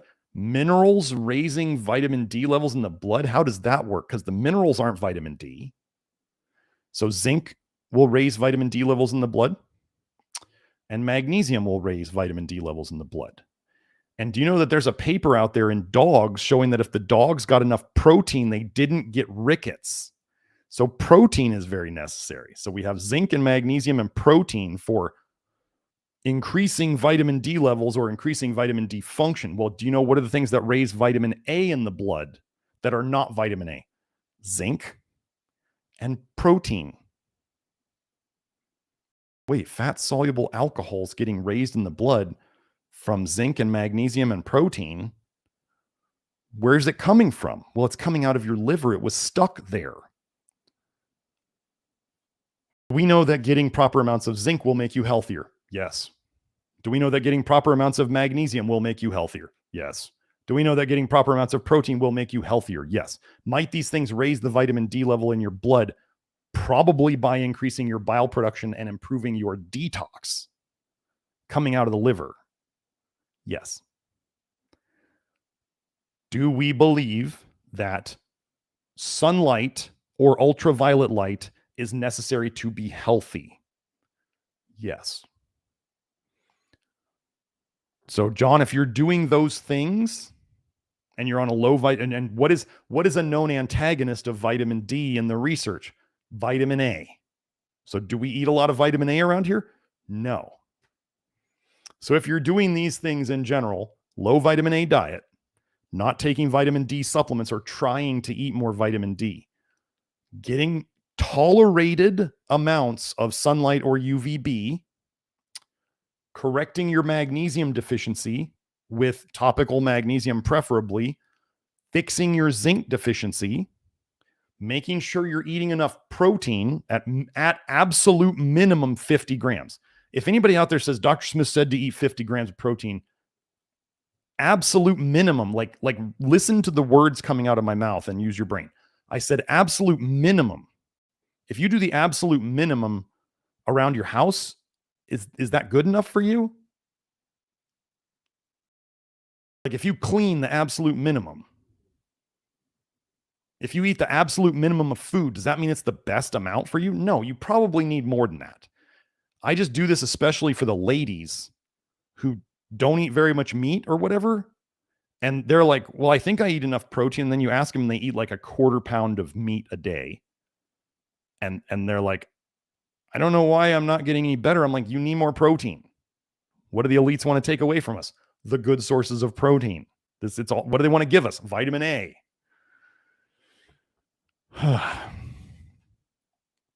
Let me get to, so Joe put these up. So anyway, the things that we do that we know make us healthier tend to raise vitamin D levels. But do we think that vitamin D is the be all end all of sun exposure? No. Do I run my vitamin D tests in my labs to show people what's going on. If I was not going to do YouTubes on my labs, would I run vitamin D tests at all? No, I don't care. Now, if somebody comes to me with vitamin D levels under 20, I know that they got a bunch of stuff going on. There's probably no sunlight exposure or UVB. They're probably horribly zinc deficient. They're probably magnesium deficient, and they're probably protein deficient. And as we fix those, we'll see their vitamin D come up. But none of those were vitamin D. They're the things that I believe humans need. And then the other thing we can do to help with calcium metabolism and magnesium metabolism is vitamin K2 as MK4. I'm not going to get into why we don't. I'm moving away from MK7. I am. Not going to get into that today. But yeah, John, hope that answer works for you. Let's see. Michael says, is it possible to become iodine deficient? Would nascent iodine be better than Lugol's? I'm going to answer this fairly quickly. Is it possible to become iodine deficient? I believe that what is probably going on in the places where people get iodine deficiency is there is some sort of toxicity causing them to become deficient. Now, how much iodine do you need? Let me give you an example of me in terms of iodine. I had a client, lives in Pakistan, said iodine deficiency is she was having, thyroid type symptoms, and she worked with me for a while, and she got a lot better along the way. But at some point she's like, iodine deficiency is a very real thing in Pakistan. And I looked it up and she was right. There was all sorts of stuff about iodine deficiency in Pakistan. She said, could I do some iodized salt for a little while? I said, sure, try it out. Enough to get the RDA of potassium. The RDA, that's it.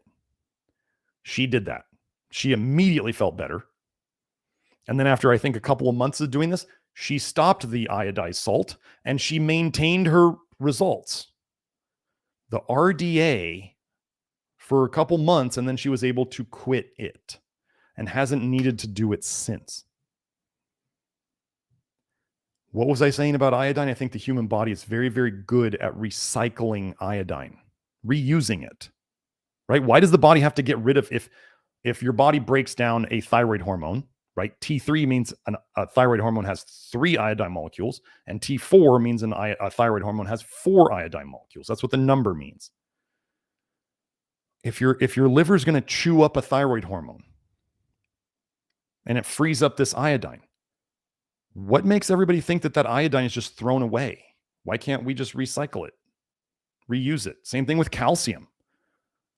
How in the world could humans have ever survived on such low calcium intakes before sucking from cow udders? How did we survive? And how do the cows get such high calcium levels when they're eating grass? Why did the Rockefellers, who are so into dairy, convince us that we need dairy to get our calcium needs met? And now we have all these diseases where there's excess calcification. Oh, that was one thing I was going to do. I was going to look up calcification in ALS. So, where was I? So, can you get iodine deficient? Yes. If someone was, this is the extent of the advice I'm going to give on supplementing iodine. If someone thought they were iodine deficient or assumed, capital ASS, assumed means you may make an ass out of you and me. So if they assumed that they were iodine deficient and they wanted to try it, if it were me, I would use a nascent iodine and I would only take the RDA.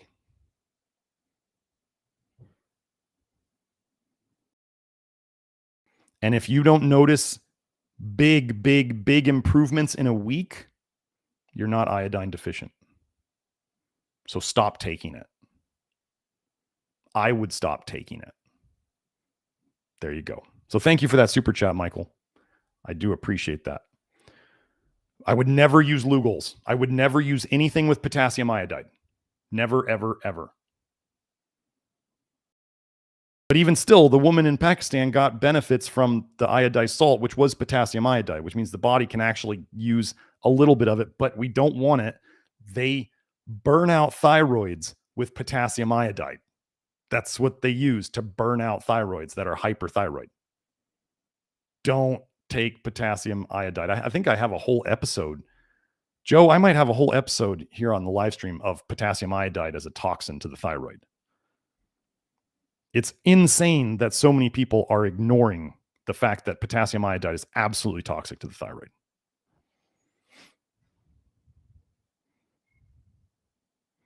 Okay, Ramon says, hi, Doc. Sprouting increases the vitamin A content. Will fermenting low vitamin A vegetables also increase whatever low natural vitamin A they may contain? Thanks. So Ramon is a regular super chatter. Thank you, Ramon. Always like having you around. So fermenting, culturing, fermenting, whatever we want to call it. Bacteria, imagine this, bacteria have ADH, alcohol dehydrogenase, and aldehyde dehydrogenase, ALDH, so that they can detox the toxins that they are exposed to. Certain bacteria have more of these things and certain bacteria have less. If you've ever noticed, so this is an important thing about detox in general. Like when you ferment or culture vegetables, right? They get less colorful. They lose their color. You know what I mean? Like if you have purple cabbage, some of the purple leaks, red cabbage, it leaks into the water, and it's just they lose generally their brightness. Some of it. Not all of it, but some of it.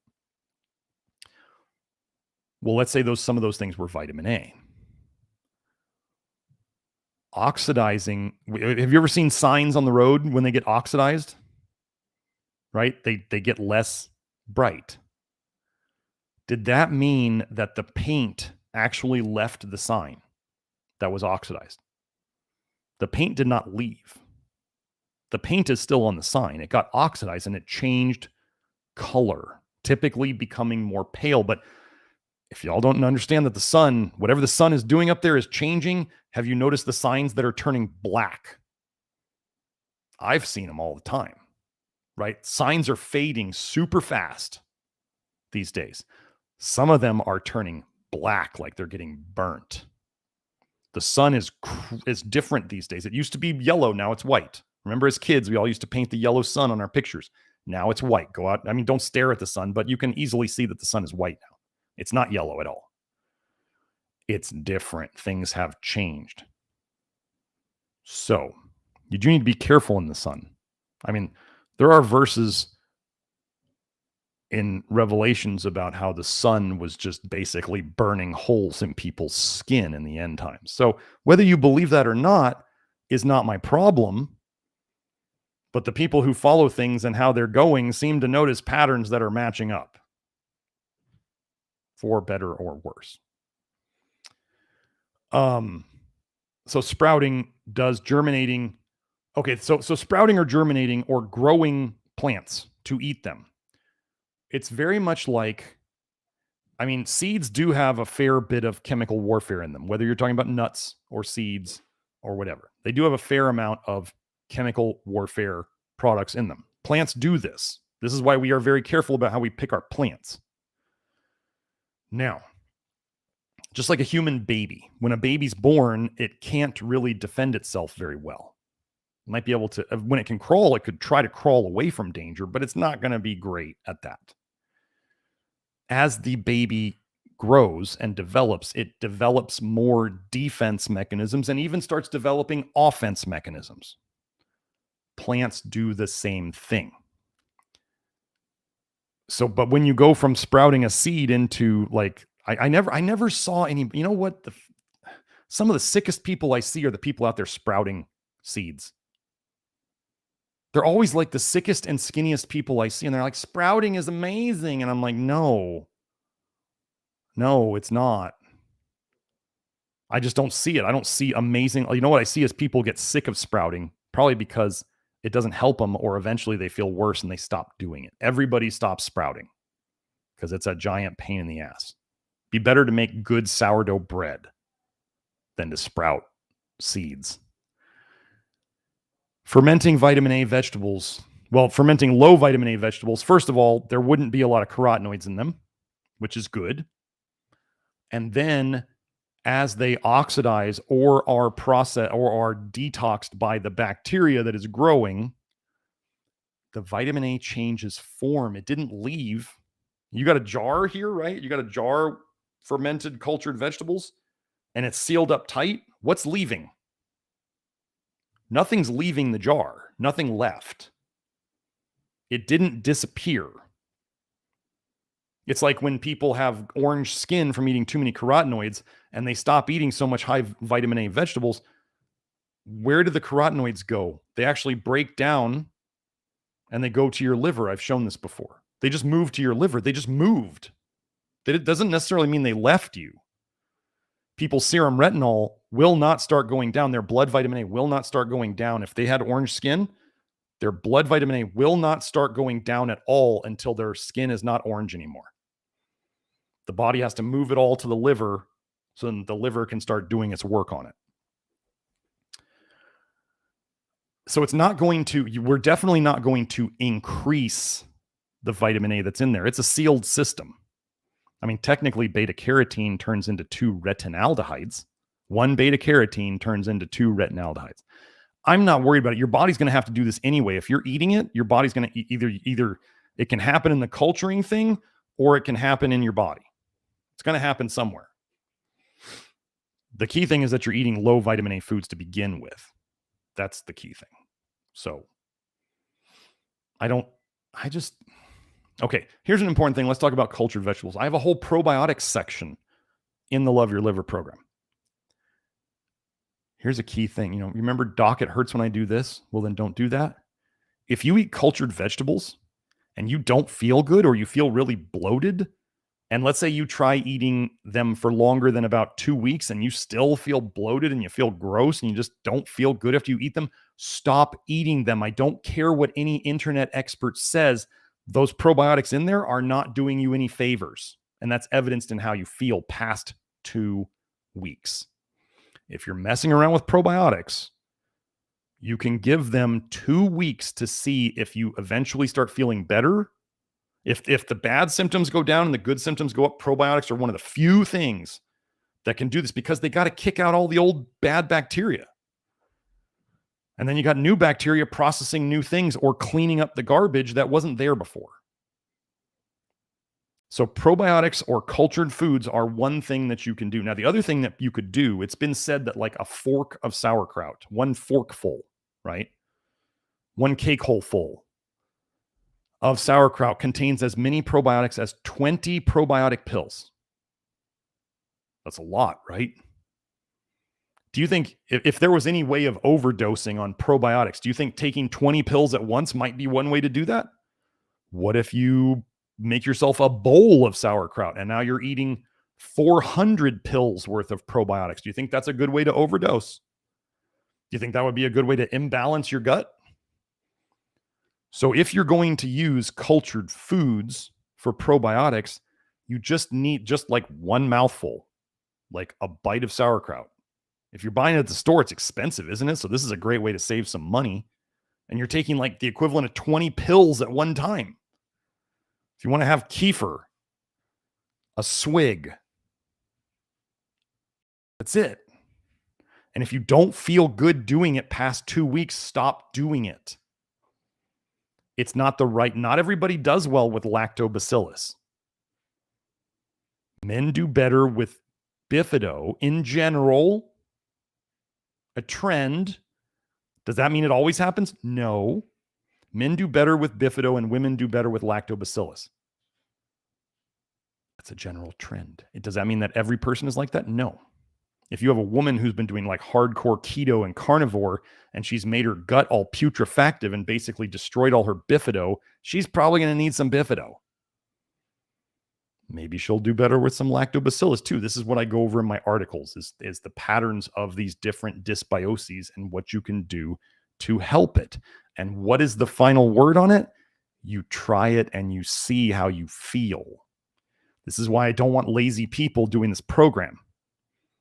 If people are like, wait, you can't just tell me which one works for me, or I tried that one and I didn't feel good, and so you're wrong. And I'm like, no, I said specifically in the articles, if one makes you feel bad, try the other one.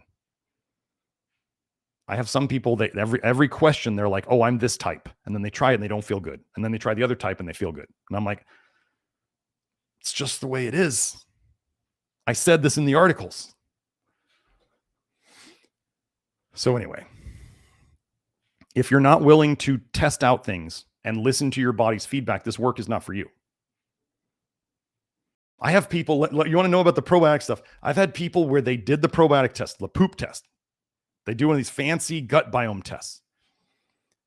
And it told them that they needed, I forget if it was lactobacillus or bifidobacteria. Let's just say it's lactobacillus. It said they were super low in lactobacillus. This happened. I just don't remember which one it was.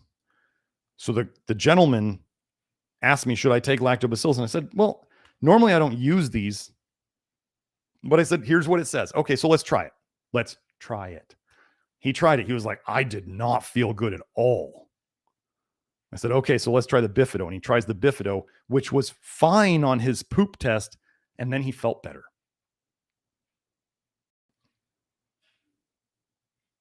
If you guys want a soothsayer to tell you exactly what to take and what's going to work on the first try, keep looking.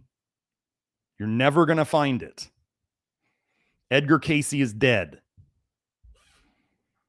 And I would be worried about people channeling things personally. So that's what I got there. Any other super chats? I'm going to wrap this up pretty quick unless I see another super chat. Okay, let's see. Joe, I'll go look at your thing. Yeah, I think that's all the super chats. Okay, so I got to get to the inner circle. Hope you all enjoyed that. These got to stop getting longer. Oh my gosh, now we're at 4 hours. Okay. I know a lot of you really enjoy the long ones. And let me explain this again. I keep getting people trying to say that I need to make short form content. I'm going to work on that. But and remember, you should say and instead of but. That's a kind of a word trick you should do.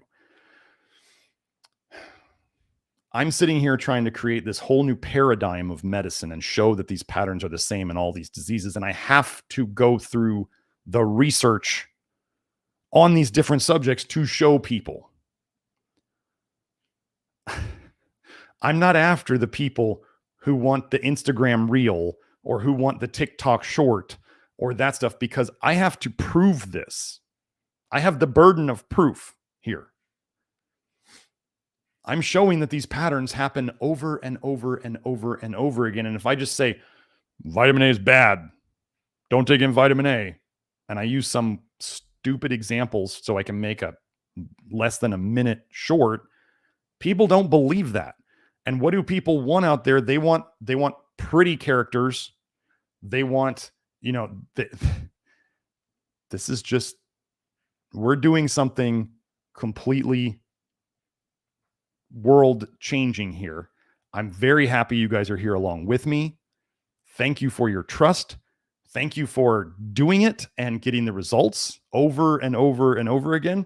For those of you who are trying this and you're not getting the results you want, you're probably doing something wrong. I'm not saying you're a bad person, but troubleshooting this is what we do. And if you don't, like as an example, if you eat too much soluble fiber, for you might not feel good. It doesn't matter that I think it's like really helpful for detox in general, because I have to remember there's like the 90% of people who react normally. And then there's like that 10%, maybe 5 to 10% of people who react atypically. I don't want to say abnormally, it's just atypically. Like your car might need a really uniquely shaped part that's kind of hard to get. And maybe it's kind of hard to install, but it's the same part as everybody else, but you need it differently. Still the same part. Okay. So this is why I explain all this stuff, and I'll say stuff like, yeah, you can get zinc toxicity. And yes, people might take a really small dose of zinc and not feel good. Both of these things can happen. You put the wrong part in an engine, you cause problems. So this is just really, really important. This is what makes this work different. And I just can't believe how many people out there just don't go after the content. They just go after me, which is just hilarious. It's just hilarious. I block all those people right away. And for those of you who are watching in the future, yeah, we can sometimes, I'm fine with obviously using some biblical references here, but I do not want the chat to devolve into people screaming at each other over their different religious interpretations, which has happened before. And I'm just not down for that. And always remember that if I actually take the time in the live stream to warn you about what you're saying, the suggestion is you take it and you stop. I am a man on a mission. I have no time for BS people who want spoon feeding or who just want to argue with me about their perspective on something. My time is too valuable and is spent helping people, not arguing with people trying to poke holes in it. Okay? So remember all the links. First of all, like and subscribe to the video. If you posted chats, that's awesome. It looks like we've had 586 chats today. Oh, Will had a super chat. Oh, wait, Will had one. Let me go find it. Will had a super chat. Will, repost it if you're there. Or if somebody saw it, give me the gist of it so I can answer it.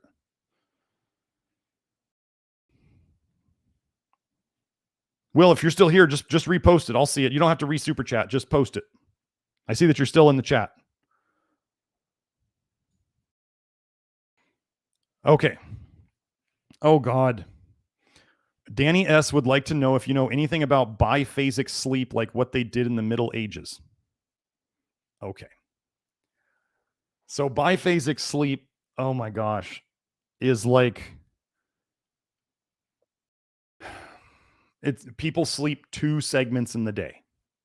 So like they sleep one phase and then they wake up and they're up for a while and then they sleep another phase. And one of these wake up phases was right in the middle of the night. Here's what I've heard about it. First of all, I don't know how somebody would ever work a normal job doing it. It's like completely, you better work at home and have your own business and be able to sleep when you want to, or maybe like teenagers who are like, they read the internet and they're like, I'm going to do biphasic sleep because it's the summertime and I can do whatever I want. And then they go back to school and they got to stop it. Every person I've heard doing biphasic sleep stopped. And that's where I start thinking it's not natural. Now, Will was saying he seems to be naturally inclined for biphasic sleeping at 7 p.m., then again at 4 or 5 a.m. Weird. I think it's a circadian rhythm of your bile that's messed up, Will. We are designed to sleep while the sun is down. And what I generally see as people get healthier is they have a longer, they sleep through the night as they get healthier. I have a family member. Will was saying his circadian rhythm is effed up, so he's not the model. Yes. So what if when somebody came up with the biphasic sleep model, which wasn't it some Greek guy? Wasn't it like one of the Greek philosophers or something who came up with this? I think it's toxicity.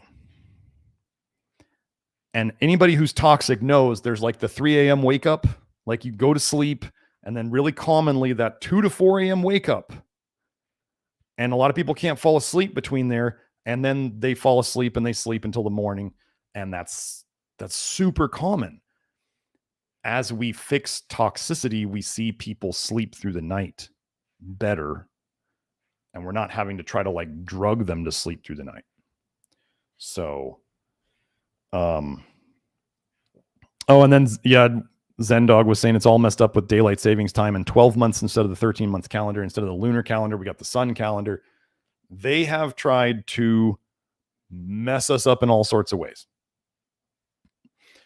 Will says the ancient Egyptians are often credited with being the first civilization to adopt a biphasic sleep pattern. Well, the Egyptians sure worship some interesting gods, so I don't know what to say about that. They did some very interesting things, and we don't need to get into the pyramids and how those were built and all of that stuff. So the Egyptians are not my model for much of anything. We'll put it that way. The naps in Spain, sure. The siesta, right? I mean, I think a nap during the afternoon would be a nice thing, but there's like people who have to nap and then there's people who don't. The people who tend to be more tired are probably more toxic and nutrient deficient. Could there be, let's say, with the siesta folks, a specific toxicity and nutrient deficiency pattern that's going on? Why not? So Will said Egyptians like to be stabby. Yep. So Joe made a ALS, connecting ALS to calcification. Let me do a quick search. Let me go and do a new window.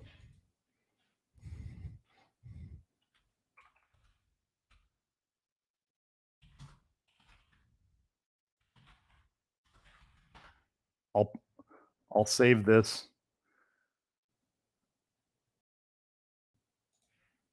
Okay, let's see.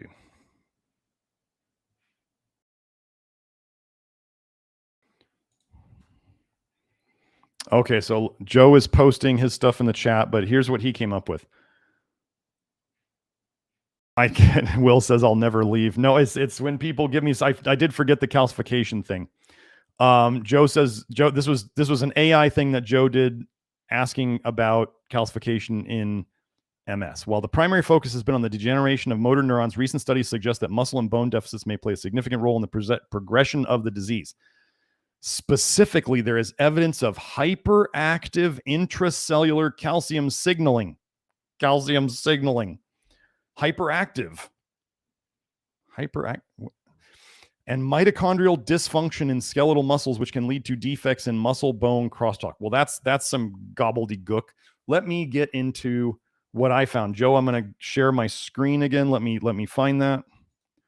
Let me share this, share my screen, share this tab. Boom. Okay. We got it, Joe?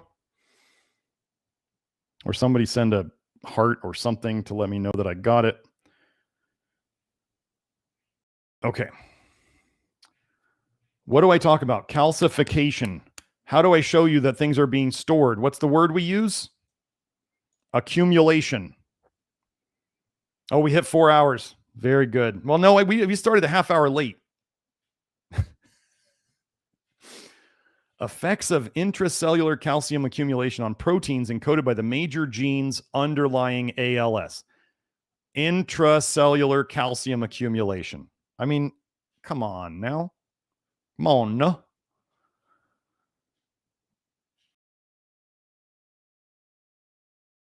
Let's go here. So let's keep looking at this one a little bit.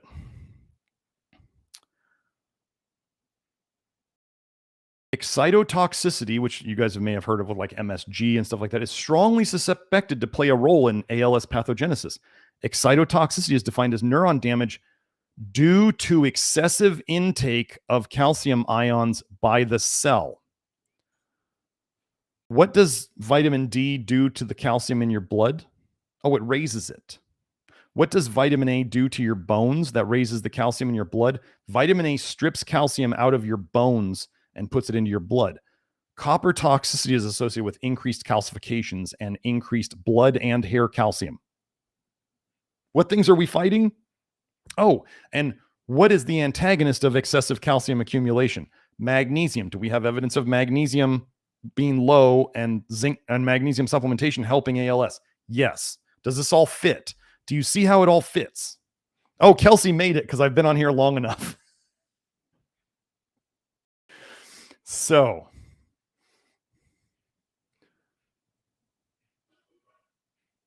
let's see. Well, that's basically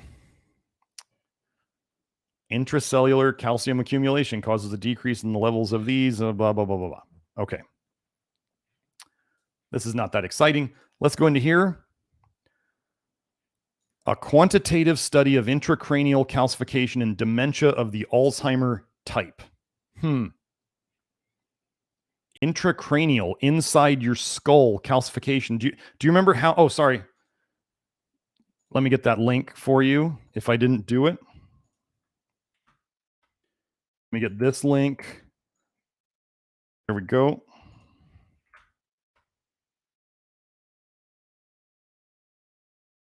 So do you remember in all these studies we were going over, they were tending to say like Alzheimer's, Parkinson's, Huntington's disease, ALS. So if we see increased calcification in just this one for Alzheimer's, do you think it's probably happening in the other ones? You can probably assume. So let's see. Oh, well, they're not finding any intracranial calcification here. Okay, but we did just see intracellular calcium accumulation. Let's see if we can find anything else.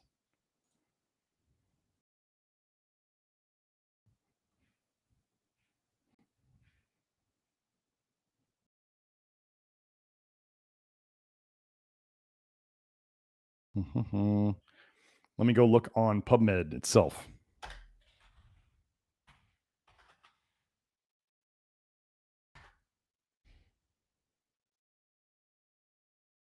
Let's just go calcium amyotrophic.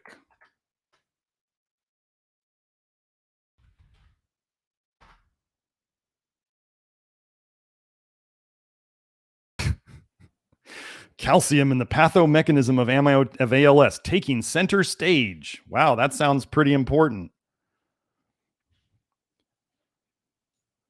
This isn't that hard to find, people.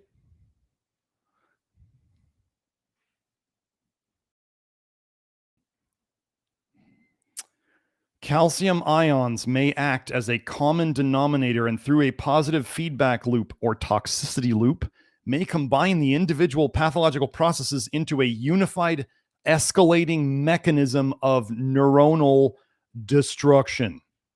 Remember when I was like talking about bile? Here it is. Sorry, forgot to show it. Here it is. Here's the title, Calcium and the Pathomechanism of Amyotrophic Lateral Sclerosis, taking center stage. Sorry, I've been forgetting to share my tabs today. This is a new approach we're trying.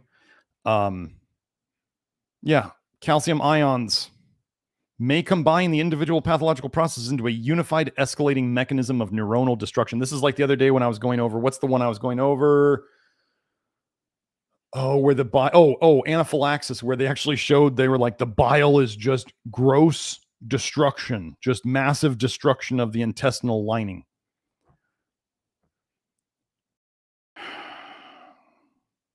This mini review provides an overview of the mutual calcium dependence of the major toxic mechanisms associated with ALS. I mean, copper, vitamin A, vitamin D, magnesium deficiency. I mean, seriously, come on. Let's see if we can get one more before we go. First two hits. Calcium dysregulation. Oh my God, the copper people love to use dysregulation all the time. So let me find it. Here we go. Share this tab. These are the last two, then I'm going to wrap it up. Sorry, Mathay, I'm not going 4 hours. Calcium dyshomeostasis and lysosomal calcium dysfunction in amyotrophic lateral sclerosis.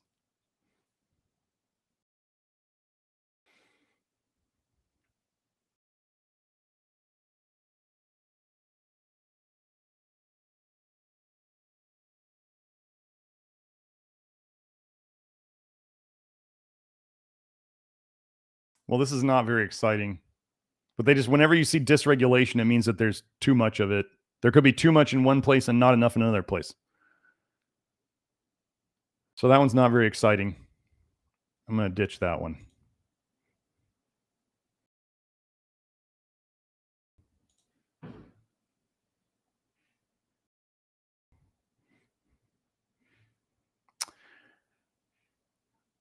Did we share this one? Oh, no. Did I make the share screen go away? Oh, my gosh. What did I do? Share screen.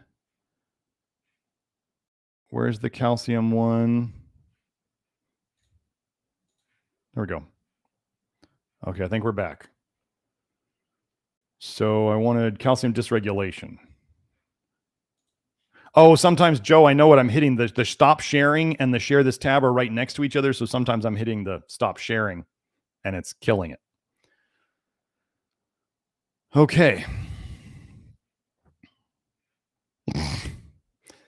Zendog is asking, what's Doc's cognitive levels at hour 18? Who knows? Should I do an all-day live stream? I'll just keep answering questions. Show people how much vitamin A deficiency affects my brain negatively. Just read this. In the fatal neurodegenerative disease, amyotrophic lateral sclerosis, motor neurons degenerate with signs of organelle fragmentation, free radical damage, mitochondrial calcium overload, impaired axonal transport, and accumulation of proteins in the intracellular inclusion bodies. Oh, Kelsey, you missed my niacin part. I did have a niacin part.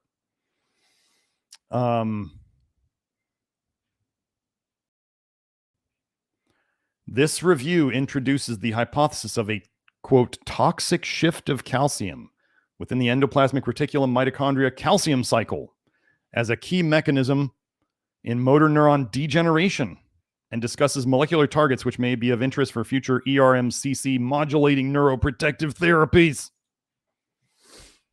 Toxic shift of calcium. Do you see how they try to gaslight you? It's moving in the wrong direction and we have no idea why. It couldn't be other toxicity causing it. Could it be?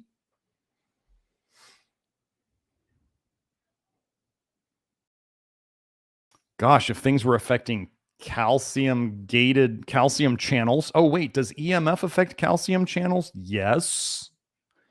Wait, so I go over the toxins that affect potassium channels and potassium deficiency, and EMF affects calcium channels, and I talk about vitamin D messing with calcium channels and vitamin A messing with calcium and copper messing with calcium. Weird that the calcium, as they're saying here, endoplasmic reticulum calcium depletion and mitochondrial calcium overload, it's almost like the calcium channels are not letting the calcium go back to where it's supposed to, and they're accumulating it in an area where it's a problem. This all makes sense when we put it into the right framework. So I'm super happy that all you guys hang out this long with me. So yeah, the inner circle. So I'll just go over that real quick. The inner circle, what I'm going to do, so this is a problem because I'm kind of negatively affecting the inner circle people, especially lovely Monica, who comes to them all the time and asks me lots of mechanism questions. We love you, Monica. So the inner circle is where I'm going to go answer questions for probably an hour and a half after this, maybe 2 hours. So yeah, my brain is going to be live streaming for possibly 6 hours straight today. I'm going to go answer questions there. People in there, they've joined the Love Your Liver. You have to join the Love Your Liver network to get to the inner circle. And then it's an extra $50 a month, but you can ask me as many questions as you want weekly in there, and you will get detailed answers. And I can be a bit more controversial in there because I upload those videos to Rumble instead of the tube of you. So anyway, so if you ever wanted to ask me more questions, get more detailed answers and potentially more controversial answers, the inner circle is where you'd want to go. There is also the advanced detox program, which is where you can watch the inner circle videos a month after I do them, but you don't get to ask any questions, but you still get to see that stuff. So if you really like the live stream and you wanted to see more and potentially more controversial, the inner circle or the advanced detox program is for you. That's only $10 a month. Yes, Will, I tried the tube of you as I try to say these things like less of the pop, you know, the population shrinking and things of these nature that they want to do. So I don't trigger the typical AI word filters, you know. So anyway, I got to go do my inner circle. Hope you all enjoyed it. Boy, that was a lot of stuff. You can see why I don't always do these diseases every week, because I'm running short on diseases. What I was going to do, I was thinking of this next week. I'm going to try to make this work. I don't know if I'll get enough data. Somebody said that I should do a show on adrenal fatigue, adrenal burnout, that kind of stuff. Now, if you guys don't know, I actually worked for Dr. Lawrence Will, it's Dr. Wilson, but it's not Lawrence Wilson, the hair test guy. It's let me show you the book. Not remembering his first name. James Wilson.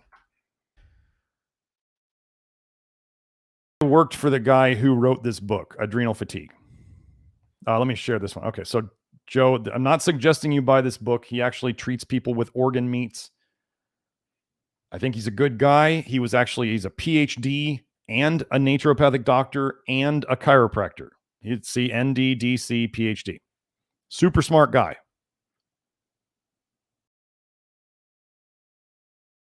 But he's treating adrenal fatigue mainly with B vitamins and organ meats. I used to, I did all the research for his supplements. I was trying to justify the use of them. That was part of where, part of the development of the nutrition detective.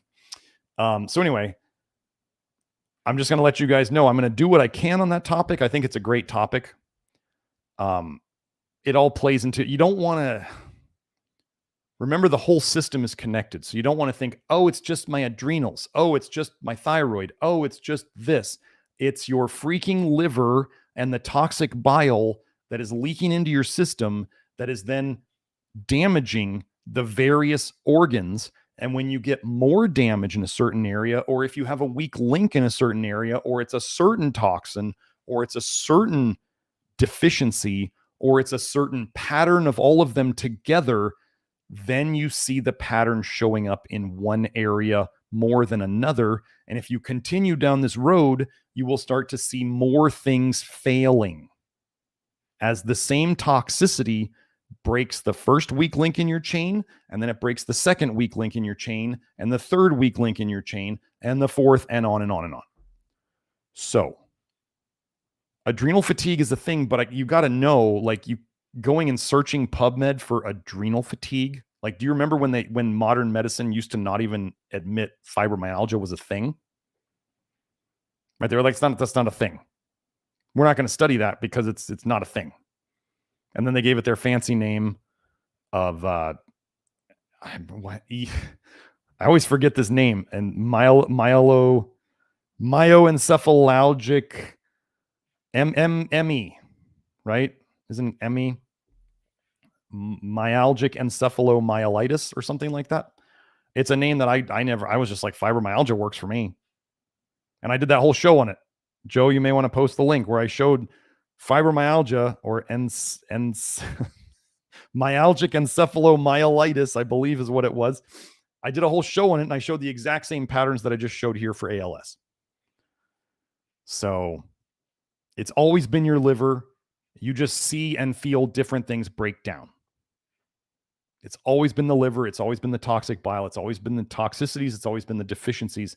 They just show up differently in every person because it's a different recipe of things. And you have different genetic weak points, and you have different deficiencies caused by your chosen diet or your toxic exposures or whatever. So I will do my best. Like, I already know. Here, I'll do one thing. I want to do one thing right now. Let me find it, Joe. Don't worry about switching.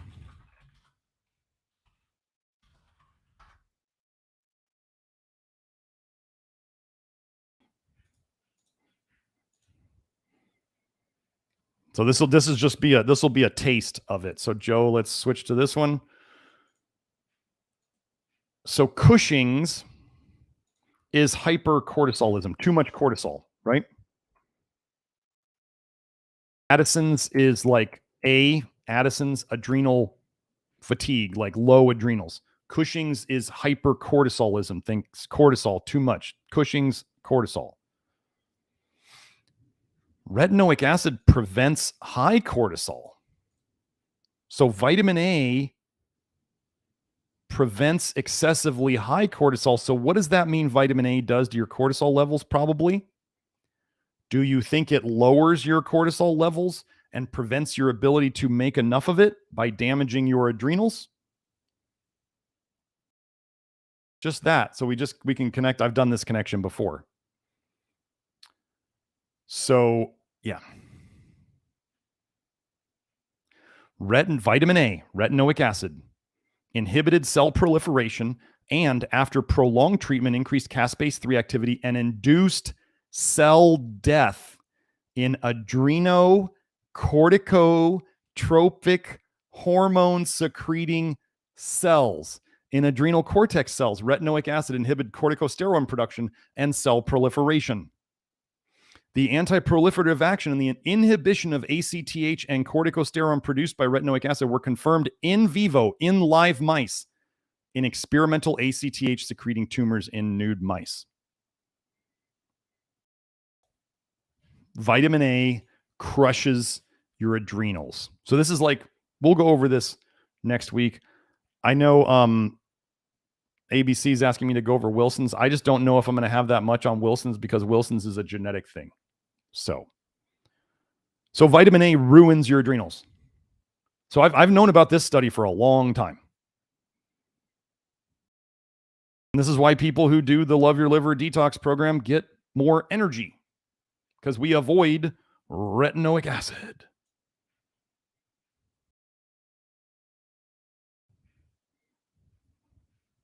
So, okay, that's all I got for today.